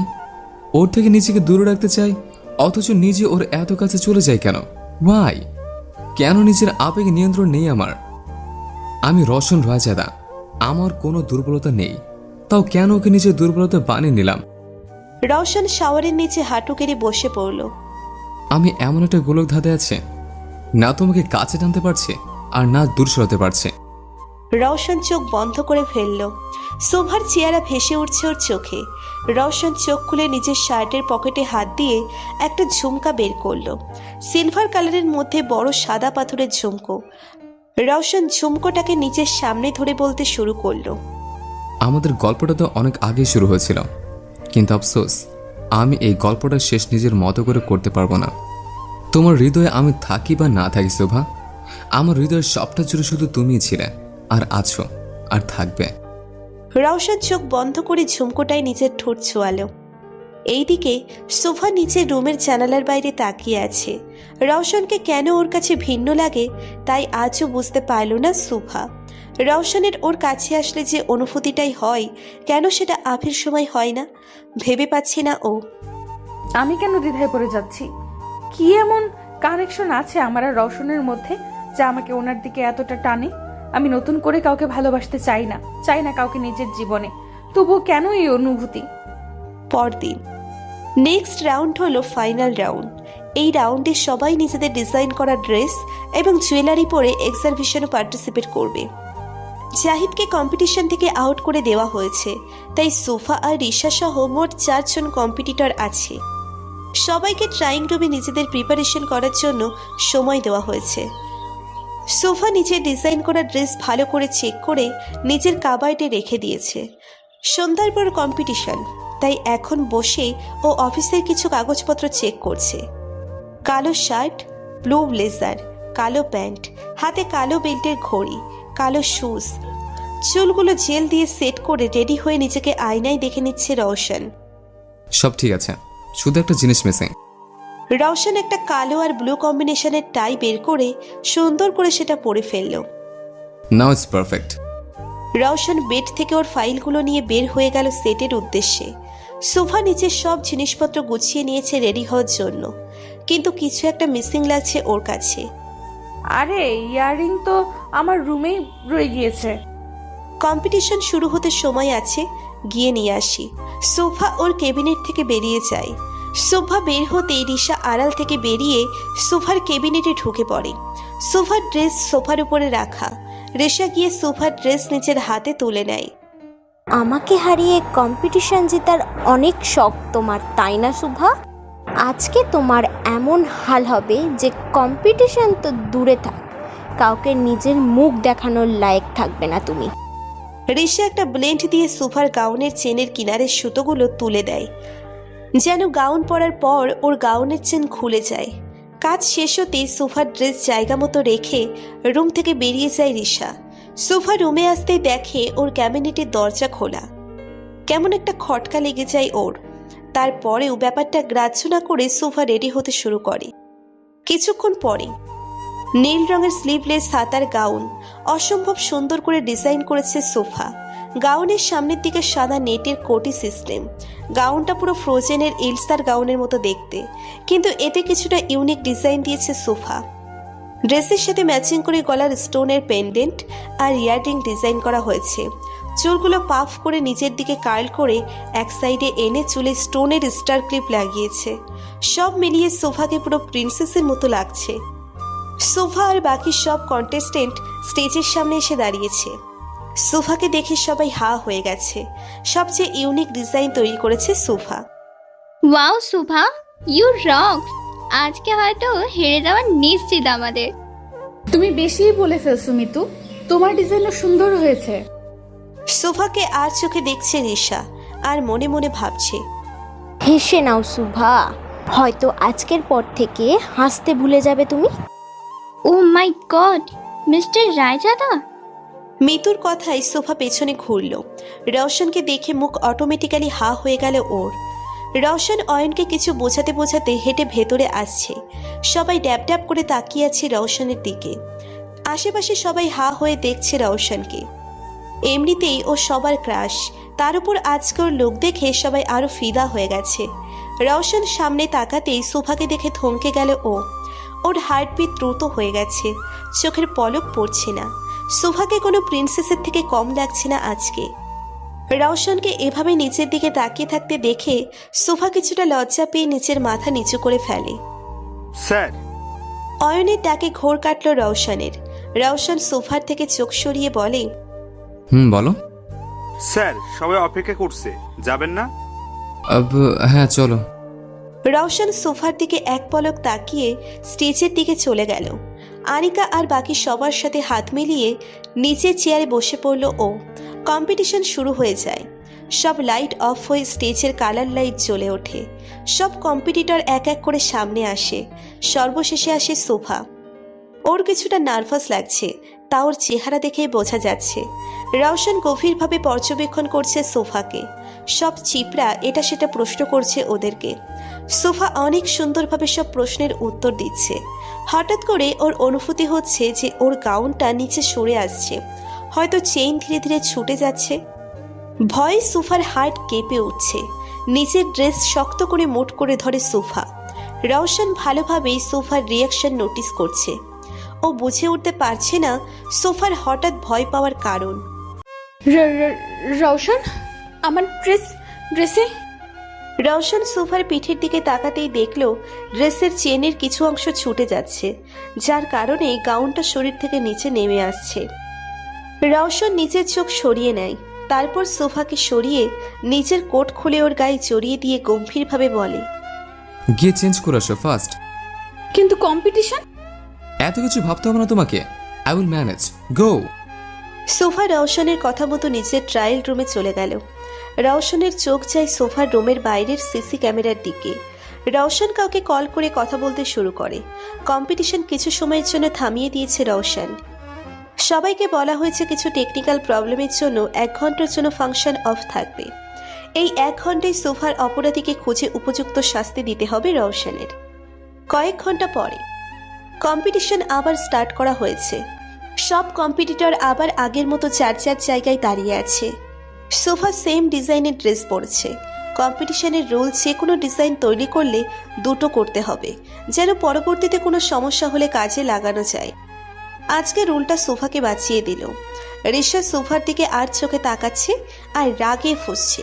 ও বুঝে উঠতে পারছে না যে সোফার ড্রেস এখনো কিছু হচ্ছে না কেন। এত সুন্দর প্ল্যান করলো, তাহলে ভেস্তে গেল। সবাইকে প্রশ্ন করা শেষে রিশার টার্ন আসে। আনিকা রিশাকে কিছু জিজ্ঞেস করার আগেই রওশন বলে ওঠে, মিস রিশাকে প্রশ্ন আমি করব। শিওর। তো মিস রিশা, আপনি যে ড্রেসটা পরে আছেন সেটা কি আপনি নিজে ডিজাইন করেছেন নাকি কপি করা? অবভিয়াসলি আমি ডিজাইন করেছি। ও গুড। এখন আমাকে বলেন যে আপনি জেতার জন্য কি কি করতে পারেন, আই মিন কোন পর্যায়ে যেতে পারেন আপনি একটি কম্পিটিশন জেতার জন্য। আপনি কি বলছেন? আমি কিছুই বুঝতে পারছি না স্যার। নেভার মাইন্ড, আমি আপনাকে লাইভ শো দেখে বুঝিয়ে দিচ্ছি যে আপনি জেতার জন্য কোন লেভেলে নামতে পারেন। রিশার হাত পা ভয়ে বরফ হয়ে যাচ্ছে। ইচ্ছে করছে সব ফেলে পালিয়ে যেতে, কিন্তু সেটাও করতে পারবে না, কারণ এখান থেকে এই মুহূর্তে বের হওয়া অসম্ভব। অয়ন স্টেজের লাইটের পাওয়ার কমিয়ে দিয়ে প্রজেক্টর অন করে দেয়। প্রজেক্টরের সিন দেখে সবাই হা হয়ে গেছে। শোভার ক্যাবিনেটের সিসি ক্যামেরায় ফুটেজ এটা।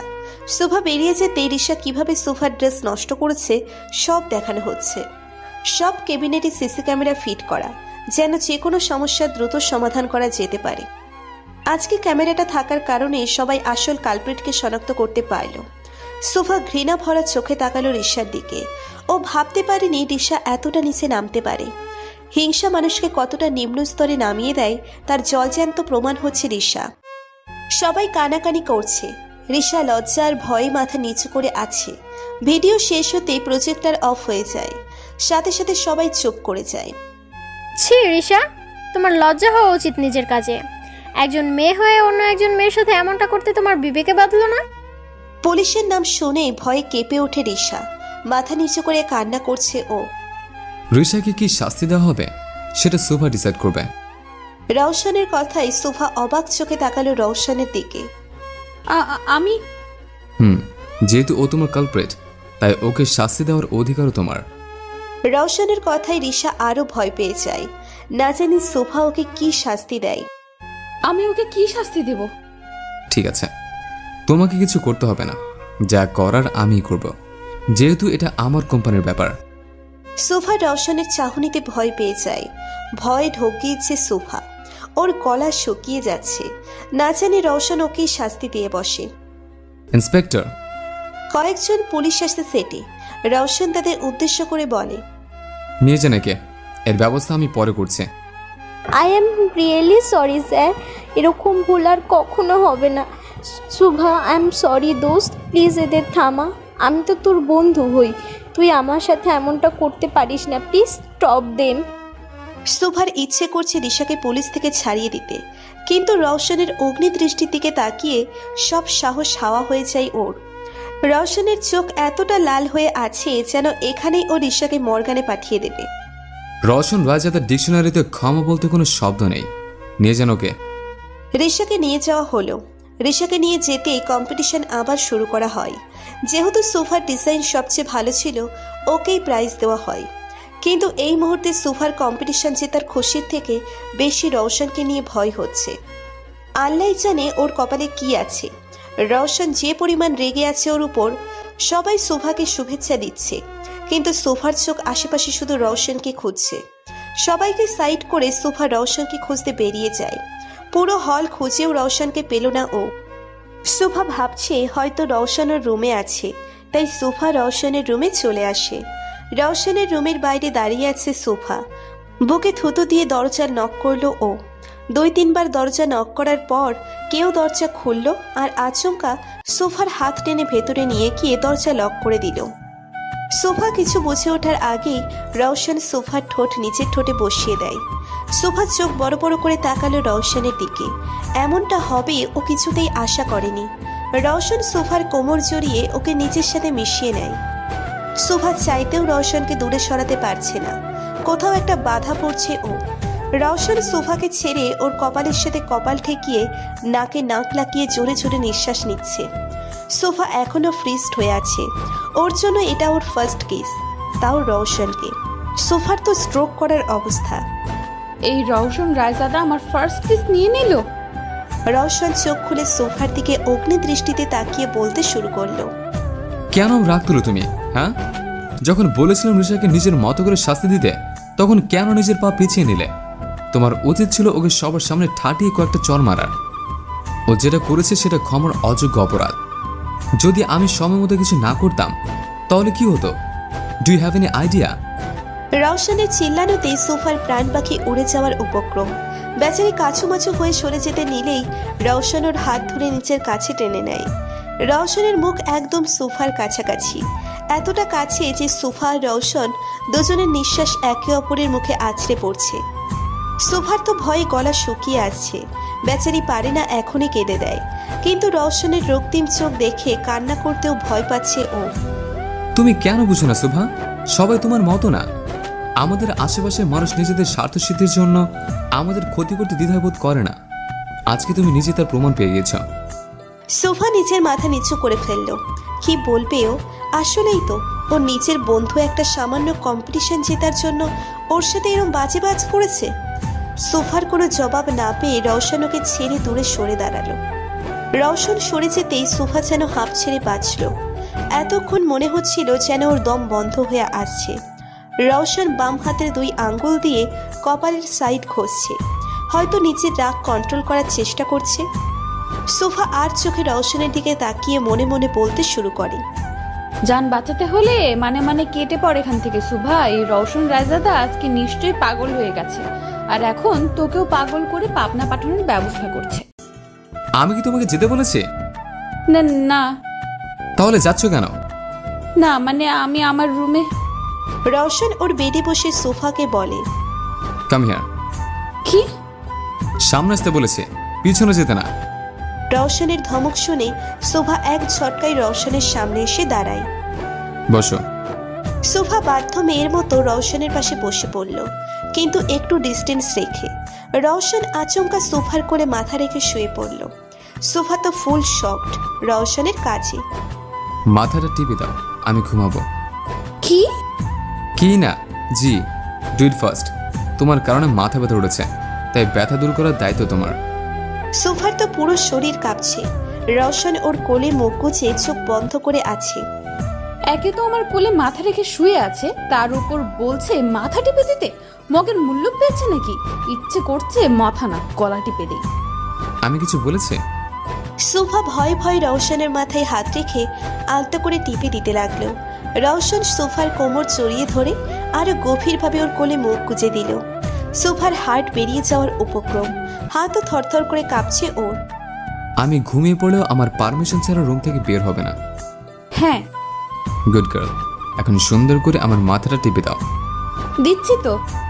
রওশন চোখ বন্ধ করে মুচকি হেসে সোফার হাতের স্পর্শ অনুভব করছে, আর সোফা মনে মনে রওশনের 14 গোষ্ঠী উদ্ধার করছে।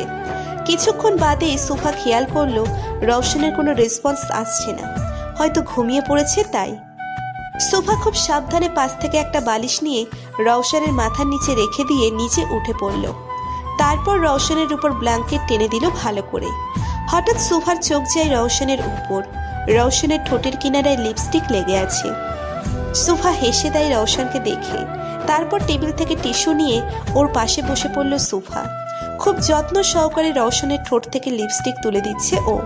ঘুমন্ত রওশনের দিকে তাকিয়ে পলক পড়ছে না সোফার। এতটা অদ্ভুত সুন্দর লাগছে তাকে। একদম বাচ্চাদের মতো ঠোঁট ফুলিয়ে ঘুমিয়ে আছে রওশন। ওকে দেখে কেউ বলবে না যে সারাদিনও ফুল অ্যাটিটিউড আর অ্যাংরি মুডে থাকে। যার নিকনেম সোফা মিস্টার অ্যারোগেন্ট দিয়েছে, সে বাচ্চাদের মতো ঘুমায়। কথাগুলো ভেবে আনমনে হেসে ফেলল সোফা। রওশনের ঘুমন্ত অবস্থায় ছবি তোলার জন্য ফোন খুঁজতেই সোফার খেয়াল হলো রওশন যখন ওকে টান দিয়েছিল ওর পার্স দরজার সামনে পড়ে গিয়েছিল। সোফা উঠে ওর ব্যাগ থেকে ফোন বের করে রওশনের কয়েকটা ছবি তুলে নিল। বা মিস্টার অ্যারোগেন্টের ছবিগুলো তো পুরোই মিস্টার কিউটের ডিব্বার মতো হয়েছে। রওশনের দিকে তাকিয়ে উঠে যায় সোফা। দরজার দিকে পা বাড়াতেই আবার থেমে যায় ও। রওশনের দিকে এক পলক তাকিয়ে টুপ করে ওর কপালে ঠোঁট ছুঁয়ে দেয়। অনেকক্ষণ ধরে ইচ্ছে করছিল ঘুমন্ত রওশনের কপালে ঠোঁট ছোঁয়ানোর, কিন্তু ইচ্ছেটাকে এতক্ষণ দমিয়ে রাখা হয়েছিল। এখন সুযোগ পেয়ে পূরণ করে নিল ইচ্ছেটা। সোফা আলতো পায়ে রুম থেকে বেরিয়ে দরজা লক করে নিজের রুমে চলে যায়। নিজের রুমে ফিরে সোজা শাওয়ার নিতে চলে যায় সোফা। শাওয়ার নিয়ে এসে খাটে আধশোয়া হয়ে রওশনের ছবিগুলো দেখতে দেখতে ঘুমিয়ে পড়ে ও। পরদিন সকালে রওশন আড়ামোড়া ভেঙে বেড থেকে উঠতেই দেখলো ওর মাথার নিচে বালিশ আর সোফা গায়ে। রওশন পুরো রুম চোখ বুলিয়ে দেখে নিল, কিন্তু সোফা নেই। আমি বলেছিলাম আমার পারমিশন ছাড়া রুম থেকে বের না হতে, তাও আমাকে ওভারটেক করে তুমি চলে গেলে সুভা। এটা ঠিক করলে না তুমি। কিন্তু বলতে হবে তোমার হাতে জাদু আছে, শুধু হাতে না ঠোঁটেও।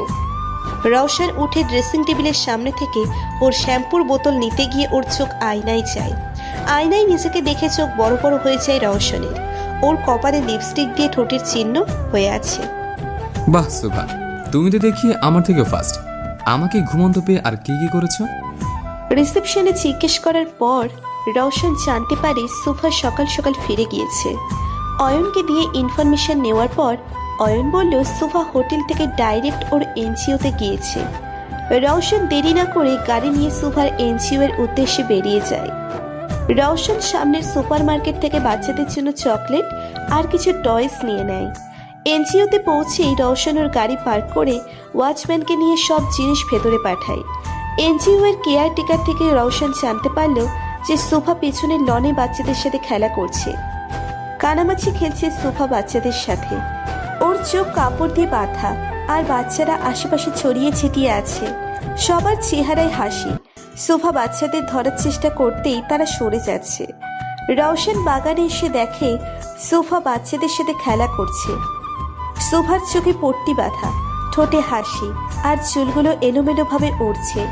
রওশন ধীর পায়ে এগিয়ে আসলো সোফার দিকে। রওশনকে দেখে বাচ্চাগুলো দুষ্টু হেসে দূরে সরে দাঁড়ায়। রওশন সোফার কাছে আসতেই সোফা ওকে জড়িয়ে ধরে লাফিয়ে ওঠে। ইয়ে, আমি জিতে গেছি। সব বাচ্চারা হেসে দেয় সোফার কাণ্ডে। রওশনও মুচকি মুচকি হাসছে। হঠাৎ সোফা বুঝতে পারলো যাকে ও ছড়িয়ে ধরেছে সে কোনো বাচ্চা না, কারণ কোনো বাচ্চার শরীর এতটা শক্ত হয় না আর না এতটা লম্বা। বাচ্চা এনজিওতে আছে। সোফা নিচের চোখের পট্টি খুলে রওশনকে দেখে 880 ভোল্টের শক খায়। এক ঝটকায় ও রওশন থেকে দূরে সরে দাঁড়ায়। আমি ভাবলাম মোড়া হবে। রওশন কিছু বলতে যেও বাচ্চাদের দেখে থেমে যায়। তারপর সুভাকে ক্রস করে বাচ্চাদের কাছে গিয়ে হাঁটু করে বসে ওদের বলে, হাই, আমি রোশন, তোমাদের সুভাপের ফ্রেন্ড। বাচ্চাগুলো রওশনের কথায় নিজেদের জড়তা কাটিয়ে তাদের নাম বলতে শুরু করে। আপনি শুভাহাপের ফ্রেন্ড, তার মানে আমাদেরও। ইয়েস। আপনি খেলবেন আমাদের সাথে? সোফা ইশারা করে বাচ্চাদের না বলছে, তাও তারা কথা শুনছে না। রওশন সোফার দিকে তাকাতেই দেখে সোফা ইশারা করে বাচ্চাদের না বলছে। রওশন সোফার দিকে রাগী দৃষ্টিতে তাকাতেই সোফা যেন ভয়ে জমে যায়। রওশন মোনার গাল টেনে বলল, অবভিয়াসলি খেলবো, কিন্তু তোমাদের সুভাপেরও খেলতে হবে আমাদের সাথে। সোফা জোর করে হাসার চেষ্টা করে মাথা ঝাঁকিয়ে হ্যাঁ বলল। ওকে দেন, আমিও খেলবো। সবাই ইয়ে বলে রওশনকে জড়িয়ে ধরে। রওশন টাল সামলাতে না পেরে সবাইকে নিয়ে পড়ে যায়। সোফা আর বাকি বাচ্চারা ভয়ে শেষ, যদি রওশন এখন রেগে কিছু করে বসে। কিন্তু সবাইকে অবাক করে দিয়ে রওশন হেসে দিল, ওর সাথে বাকি বাচ্চারাও। গোলু রওশনের চোখে পট্টি বেঁধে দিয়ে খেলা শুরু করলো। রওশন বাচ্চাদের সাথে নিজেও বাচ্চা হয়ে গেছে। সোফা খেলা বাদ দিয়ে শুধু রওশনকে দেখছে, খুব গভীরভাবে পর্যবেক্ষণ করছে ও রওশনকে। রওশনের এই রূপটা সম্পূর্ণ ভিন্ন সোফার কাছে, যাকে কখনো ও মুচকে হাসতেও দেখেনি। কিছুদিন যাবৎ তার কত রূপ ওর সামনে আসছে। বাচ্চাদের সাথে যেন রওশনও বাচ্চা হয়ে গেছে। কালো রঙের স্যুটে আবৃত এক লোক দূর থেকে রওশন আর সোফার ছবি তুলছে। তোলা শেষে ছবিগুলো লোকটি কারো নাম্বারে পাঠিয়ে দিয়ে ওখান থেকে সরে গেল। সারাদিন রওশন বাচ্চাদের সাথে খেলা করে তাদের সবাইকে গিফটগুলো দিয়ে সোফাকে নিয়ে বেরিয়ে যায়। রওশন হাসি মুখে ড্রাইভ করছে। আজ ওর লাইফের বেস্ট ডে ছিল, ভাবছে রওশন। সোফা মুগ্ধ চোখে দেখছে রওশনকে, মনে হাজারো প্রশ্ন ঘুরপাক খাচ্ছে ওর। একটা প্রশ্ন ছিল রোশন। আমি জানি তুমি কি প্রশ্ন করবে। এটাই না যে আমি কেন বাচ্চাগুলোর সাথে এত ফ্রেন্ডলি হয়ে টাইম স্পেন্ড করলাম? হ্যাঁ। রওশন একটা গভীর নিঃশ্বাস নিয়ে সোফাকে বলতে শুরু করে, আমি ওদের জায়গায় নিজেকে দেখেছি শোভা। ইউ নো হোয়াট, ছোটবেলা থেকে একা বড় হয়েছে। মম ড্যাডের ডেথের পর নিজেকে সামলাতে শিখেছি আমি। ওই বাচ্চাগুলো আর আমার মধ্যে তেমন একটা তফাৎ নেই। ওরাও অনাথ আর আমিও অনাথ। পার্থক্য একটাই, ওদের সামলানোর জন্য তুমি আছো, কিন্তু আমার কেউ ছিল না। কারো সাহায্য ছাড়া নিজেকে প্রতিষ্ঠিত করেছি আমি। অনেক স্ট্রাগল করেছে, তার ফলস্বরূপ আমি এখন বাংলাদেশে ওয়েল নোন ফেসের মধ্যে একজন। কথাগুলো বলে রওশন গাড়ি ব্রেক করলো। সোফার দিকে তাকাতেই দেখলো সোফা অদ্ভুত দৃষ্টিতে কিছু অনুভূতি, কিছু গভীর আবেগ অনুভব করছে রওশন। তোমার বাস এসে পড়েছে। রওশনের কথাই ঘোর কাটে সোফার। গ্লাসের বাইরে তাকাতেই দেখলো ওর বাড়ির সামনে গাড়ি থামিয়েছে রওশন। সোফার মুখটা মলিন হয়ে গেল, মনে হচ্ছে আজ খুব দ্রুত সময় পেরিয়ে গেছে। আর কিছু মুহূর্ত রওশনের সাথে হাঁটতে ইচ্ছে করছে, ওকে জানতে ইচ্ছে করছে, ওর অব্যক্ত কথাগুলো শুনতে ইচ্ছে করছে। আজ কি গাড়িতে থাকার এরাদা আছে নাকি? আব না তো, গুড নাইট। শুভা বেরিয়ে যেতে নিলেই রওশনের হাত ধরে আটকায়। শুভা জিজ্ঞাসু দৃষ্টিতে তাকালো রওশনের দিকে। রওশন সোফার দিকে এগিয়ে আসে কিছুটা।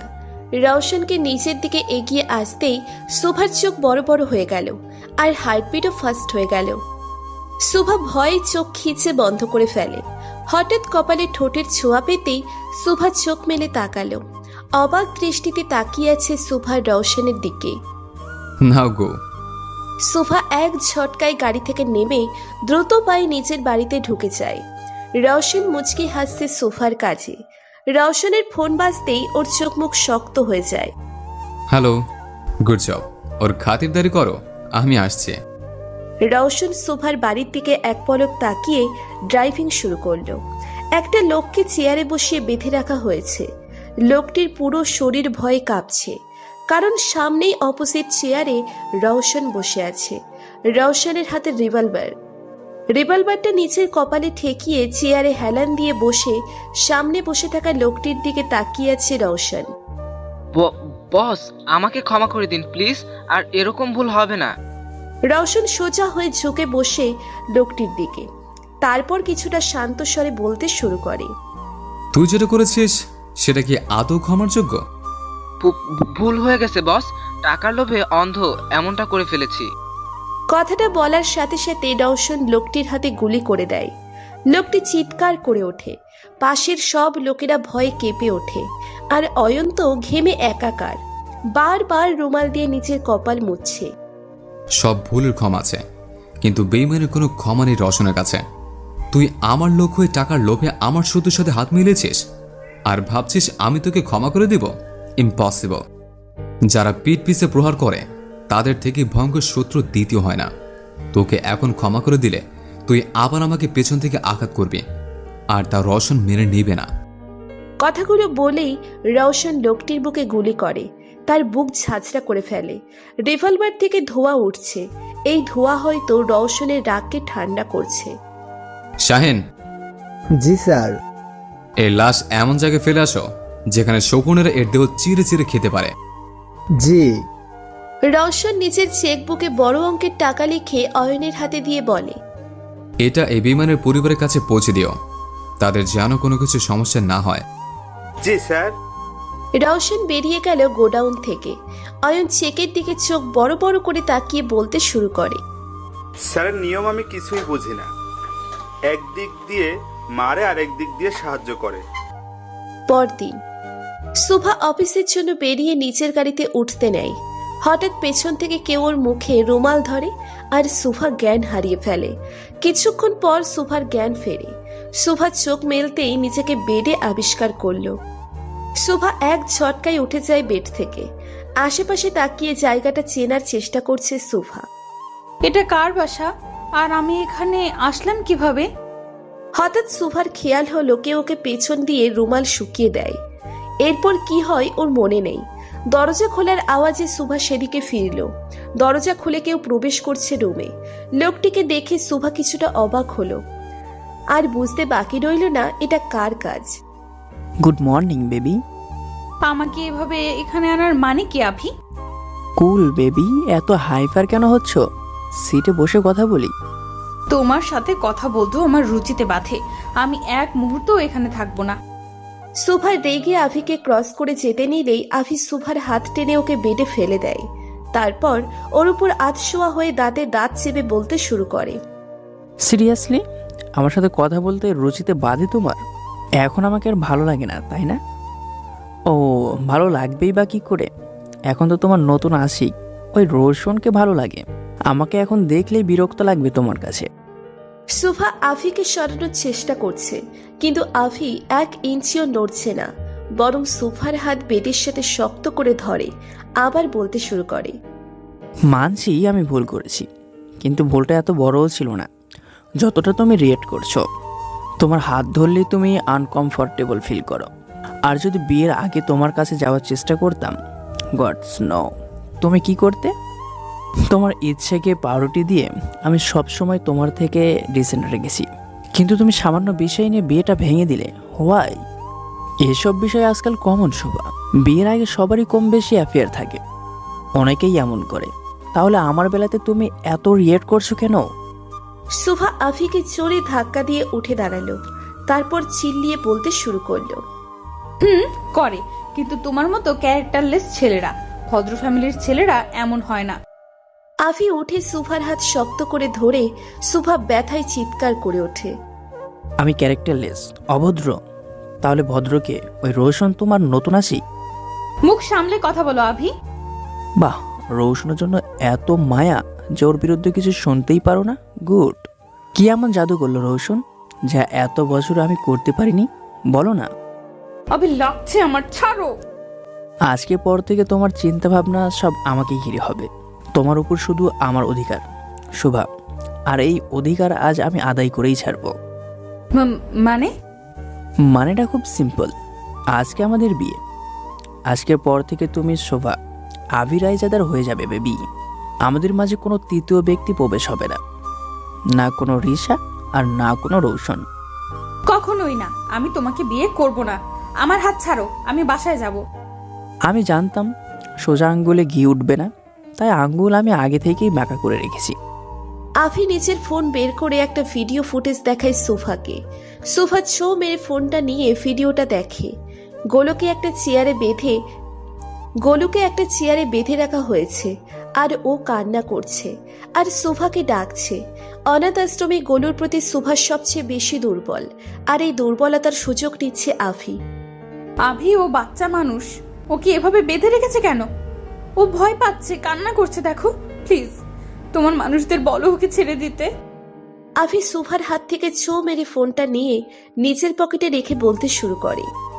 অবভিয়াসলি বেবি, আমি আমার লোকদের বলবো গোলালু বাবুকে সই সালামতে আমার চাইল্ড কেয়ার হোমে পৌঁছে দিতে, কিন্তু তার জন্য তো তোমাকে আমার কথা মানতে হবে। তুমি যা বলবে, যেভাবে বলবে আমি করব, বাট প্লিজ ওর কোনো ক্ষতি করো না আভি। গুড গার্লস, এখন এই কান্না অফ করে আমার সাথে নিচে চলো। নিচে কাজী সাহেব অপেক্ষা করছেন আমাদের বিয়ে পড়ানোর জন্য। সুফা আভির দিকে ঘৃণা ভরা দৃষ্টিতে তাকিয়ে বলতে শুরু করে। আর কত নিচে নামবে আভি? আমার তো ভাবতেও লজ্জা করে যে আমি তোমার মতো একজনকে নিজের জীবনসঙ্গী হিসেবে চুজ করেছিলাম। যতটা নিচে নামলে তোমাকে পাবো, ততটা নিচে নামতে আমি রাজি। একবার বিয়েটা হয়ে গেলে রৌশন কিছু করতে পারবে না, কিছু না। I just hate you. কখনো ক্ষমা করব না তোমাকে। স্টপ ইওর ড্রামা শুভাও। অনেক বলেছো তুমি, আর অনেক শুনেছি আমি। আমার ধৈর্যের বাঁধ ভেঙে যাচ্ছে। আভি সুফার হাত শক্ত করে ধরে ওকে নিয়ে নিচে নেমে আসে। কাজের সামনে বসে আছে সুফা আর আভি। আশেপাশে আভির চেলাপেলেরা গার্ড দিয়ে আছে। আভির ঠোঁটে বিশ্বজয় করা হাসি। সুভা ভেবে পাচ্ছে না কিভাবে এই পরিস্থিতি থেকে বেরোবে ও। কাজী সাহেব আভির দিকে কাগজ এগিয়ে দিতেই আভি দ্রুত সাইন করে দেয়। আভি কাগজটা সুফার দিকে এগিয়ে দেয়। সুফা কাঁপা কাঁপা হাতে কলম ধরে, কিন্তু কিছুতেই সাইন করতে পারছে না ও। হাত কাঁপছে, সাথে মনে হচ্ছে হৃদস্পন্দনের গতিও বেড়ে যাচ্ছে ওর। সাইন করো শুভা। সুভা করুণ চোখে আভির দিকে তাকালো। আভি সুভার হাত শক্ত করে ধরে নিজেই সাইন করাতে নেয়। হঠাৎ গুলির শব্দে সবার আত্মা কেঁপে উঠল। আভি আর সুভা সহ সবাই ভয় পেয়ে যায় হঠাৎ এমন শব্দে। অনেকগুলো কালো স্যুট পরা লোক হাতে গান নিয়ে ঢুকে পড়ে। তারপর আভির চেলাগুলোর উপর গান পয়েন্ট করে দাঁড়ায়। আভি আর সুভা কিছুই বুঝতে পারছে না কি হচ্ছে। What the hell? কে তোমরা, আর এখানে কি চাই? নিজের আমানত। আভি আর সুভা শকড হয়ে পিছনে ফিরল। সুভা যেন প্রাণ ফিরে পেল রওশনকে দেখে। সব ভয় নিমেষেই দূর হয়ে গেল ওর। সুভার ঠোঁটের কোণে হাসি দেখা ফুটে উঠল। রওশন কালো ফুল স্যুট পরে আছে, হাতে গান, একদম মাফিয়া লোক। ভাই তুমি? তোর বিয়েতে আমাকে দাওয়াত দিলে না, এটা কেমন কথা অভি? না না, মানে আমি আসলে। রওশন গিয়ে আভির অপোজিটে পায়ের উপর পা তুলে বসে পড়ল। আচ্ছা বাদ দে, কাজী সাহেব আপনি বিয়ে পড়ানো শুরু করেন। নিমেষেই সুভার মুখ মলিন হয়ে গেল। এটা কি বলছে রওশন? ও ভেবেছিল রওশন হয়তো ওকে বাঁচাতে এসেছে, কিন্তু এখানে তো উল্টো, রওশন ওদের বিয়ে দিতে চাইছে। এটা আশা করেনি ও রওশনের থেকে। আভি তো মহা খুশি হয়ে বসে পড়ল। কাজী সাহেব বিয়ে পড়ানো শুরু করলেন। আফির নাম নিতেই রওশন বলে ওঠে, আপনি বরের নাম ভুলেন কাজী সাহেব। বরের নাম আভি রায়জাদা না, রওশন রায়জাদা। আফি আর সুভা রওশনের কথায় চমকে যায়। আফি রেগে উঠে দাঁড়িয়ে বলতে শুরু করে। এটা কোন ধরনের কথা ভাই? আফি তাড়াতেই একজন গার্ড ওর মাথায় বন্দুক তাক করে দেয়। রওশন কাজী সাহেবকে উদ্দেশ্য করে বলে ওঠে, আপনাকে বিয়ে পড়াবেন নাকি আপনাকেও ডোজ দেওয়া লাগবে? কাজী ভয়ে দ্রুত বিয়ে পড়ানো শুরু করে। সব কিছু সুভার মাথার উপর দিয়ে যাচ্ছে। কি হচ্ছে এসব? ও শুধু অবাক চোখে তাকিয়ে আছে রওশনের দিকে। কাজী রওশনকে কবুল বলতে বললে রওশন সোফার দিকে তাকিয়ে কবুল বলে ফেলে। আফি কিছু করতেও পারছে না, সইতেও পারছে না। ওর বিয়ের আসরে ওকেই গান পয়েন্ট করে রওশনের হবু বউকে বিয়ে করে ফেলছে। ব্যাচেলার কি ভাগ্য! কাজী সুভাকে কবুল বলতে বললে সুভা ভাবনায় পড়ে যায় কি বলবে ও। সুভাকে চুপ থাকতে দেখে রওশন কড়া গলায় বলে ওঠে, তুমি কবুল বলবে নাকি আভির সাথে তোমার বিয়ে পড়ানোর ব্যবস্থা করব? রওশনের কথায় সুভা চোখ বড় বড় করে আফির দিকে তাকায়। তারপর এক নিঃশ্বাসে 3 কবুল বলে ফেলে। এই ক্যারেক্টারলেস আফির থেকে মিস্টার অ্যারোগেন্ট রওশন রায়জাদা অনেক ভালো। কাগজে সাইন করে বিয়ে সম্পন্ন হয়ে যায় রওশন আর সুভার। রওশন দাঁড়িয়ে অয়নকে ইশারা করল। তারপর অয়ন একটা ছানার বক্স এনে রওশনের হাতে দিল। রওশন এক টুকরো মিঠাই বের করে আফির সামনে গেল। আফি রক্তিম চোখে তাকিয়ে আছে রওশনের দিকে। তুই তো আমাদের কংগ্রেটস করবি না, তাই ভাবলাম আমিই করি। আজকে থেকে তুই ভাবি পেয়ে গেলে সেই খুশিতে মুখ মেটা কর। আফি নিচের মুখ ঘুরিয়ে নিল। ও সরি লিটল ব্রো, আমি তো ভুলে গিয়েছিলাম তোর মিঠাই পছন্দ না। যাক, আমি মুখ মিঠা করি। আফি কাছে রওশনের বাঁকা হাসি গায়ে অ্যাসিড পড়ার মতো লাগছে। আফি রওশনের হাত থেকে মিঠাইয়ের বক্সটা দূরে ছিটকে ফেলায়।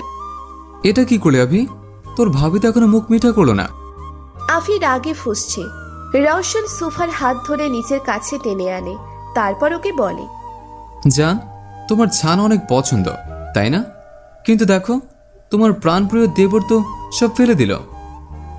এখন তোমার মুখ মিঠা আমি কি দিয়ে করাই বলো? সুভা কি বলবে ভেবে পাচ্ছে না। ও একবার রওশনের দিকে আর একবার আফির দিকে তাকিয়ে ঢোক গিলছে।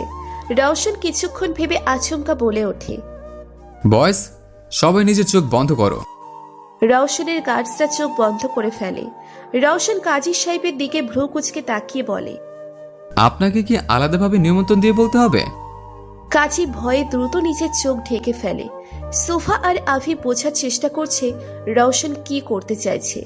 আচমকা রওশন সোফার কোমর জড়িয়ে ওকে নিচের কাছে এনে ওর ঠোঁটে ঠোঁট মিলিয়ে দেয়। সোফা তো ফুল শকড, আর আফির তো চোখ বেরিয়ে যাওয়ার উপক্রম। রওশন সোফাকে ছেড়ে ওর কোমর জড়িয়ে ধরে আফিকে বলে, এখন থেকে ও তোর ভাবি, তাই ওকে সম্মান দিয়ে চলবে। বড় ভাবি মায়ের সমান, তাই আশা করব তুই তোর ভাবিকে অন্য চোখে দেখার চেষ্টা করবি না। আর যদি করিসও, তুই জানিস রওশন কি করতে পারে। Now she is Mrs Subha Roshan Raizada. Roshan সোফার হাত ধরে বেরিয়ে যায়। সুভা ট্যাপ ট্যাপ করে তাকিয়ে আছে রওশনের দিকে। কি করলো এইমাত্র রওশন? লজ্জা বলতে আদে ওর কিছু আছে? রওশন গাড়ির ডোর খুলে দেয়, কিন্তু সুভা না ঢুকে রওশনের দিকেই তাকিয়ে আছে। রওশন সুভার চোখের দিকে তাকিয়ে একটু ঝুঁকে বলে, Subha, do you want more? Subha চোখ বড় করে এক ঝটকায় গাড়িতে উঠে বসে। শরীর কাঁপছে বেচারির। এমনিতেই ভয়ে তার উপর রওশন আরো ভয় দেখাচ্ছে। সুভা বসে পড়তেই রওশন বাঁকা হেসে ওর পাশে বসে পড়ল। ড্রাইভার গাড়ি স্টার্ট দিল। রওশন আর সুভা যাওয়ার পর আফি পুরো বাড়িতে ভাঙচুর শুরু করে দিয়েছে। ছাড়বো না আমি তোকে Roshan. I will disturb you. আবির জিনিসে হাত ধোয়ার ফল খুব শীঘ্রই পাবি। ভিডিওটি কেমন লাগলো? ভালো লাগলে একটি লাইক করে কমেন্ট করে জানান। চ্যানেলটি সাবস্ক্রাইব করে বেল আইকনটি অন করে রাখুন। ধন্যবাদ সবাইকে।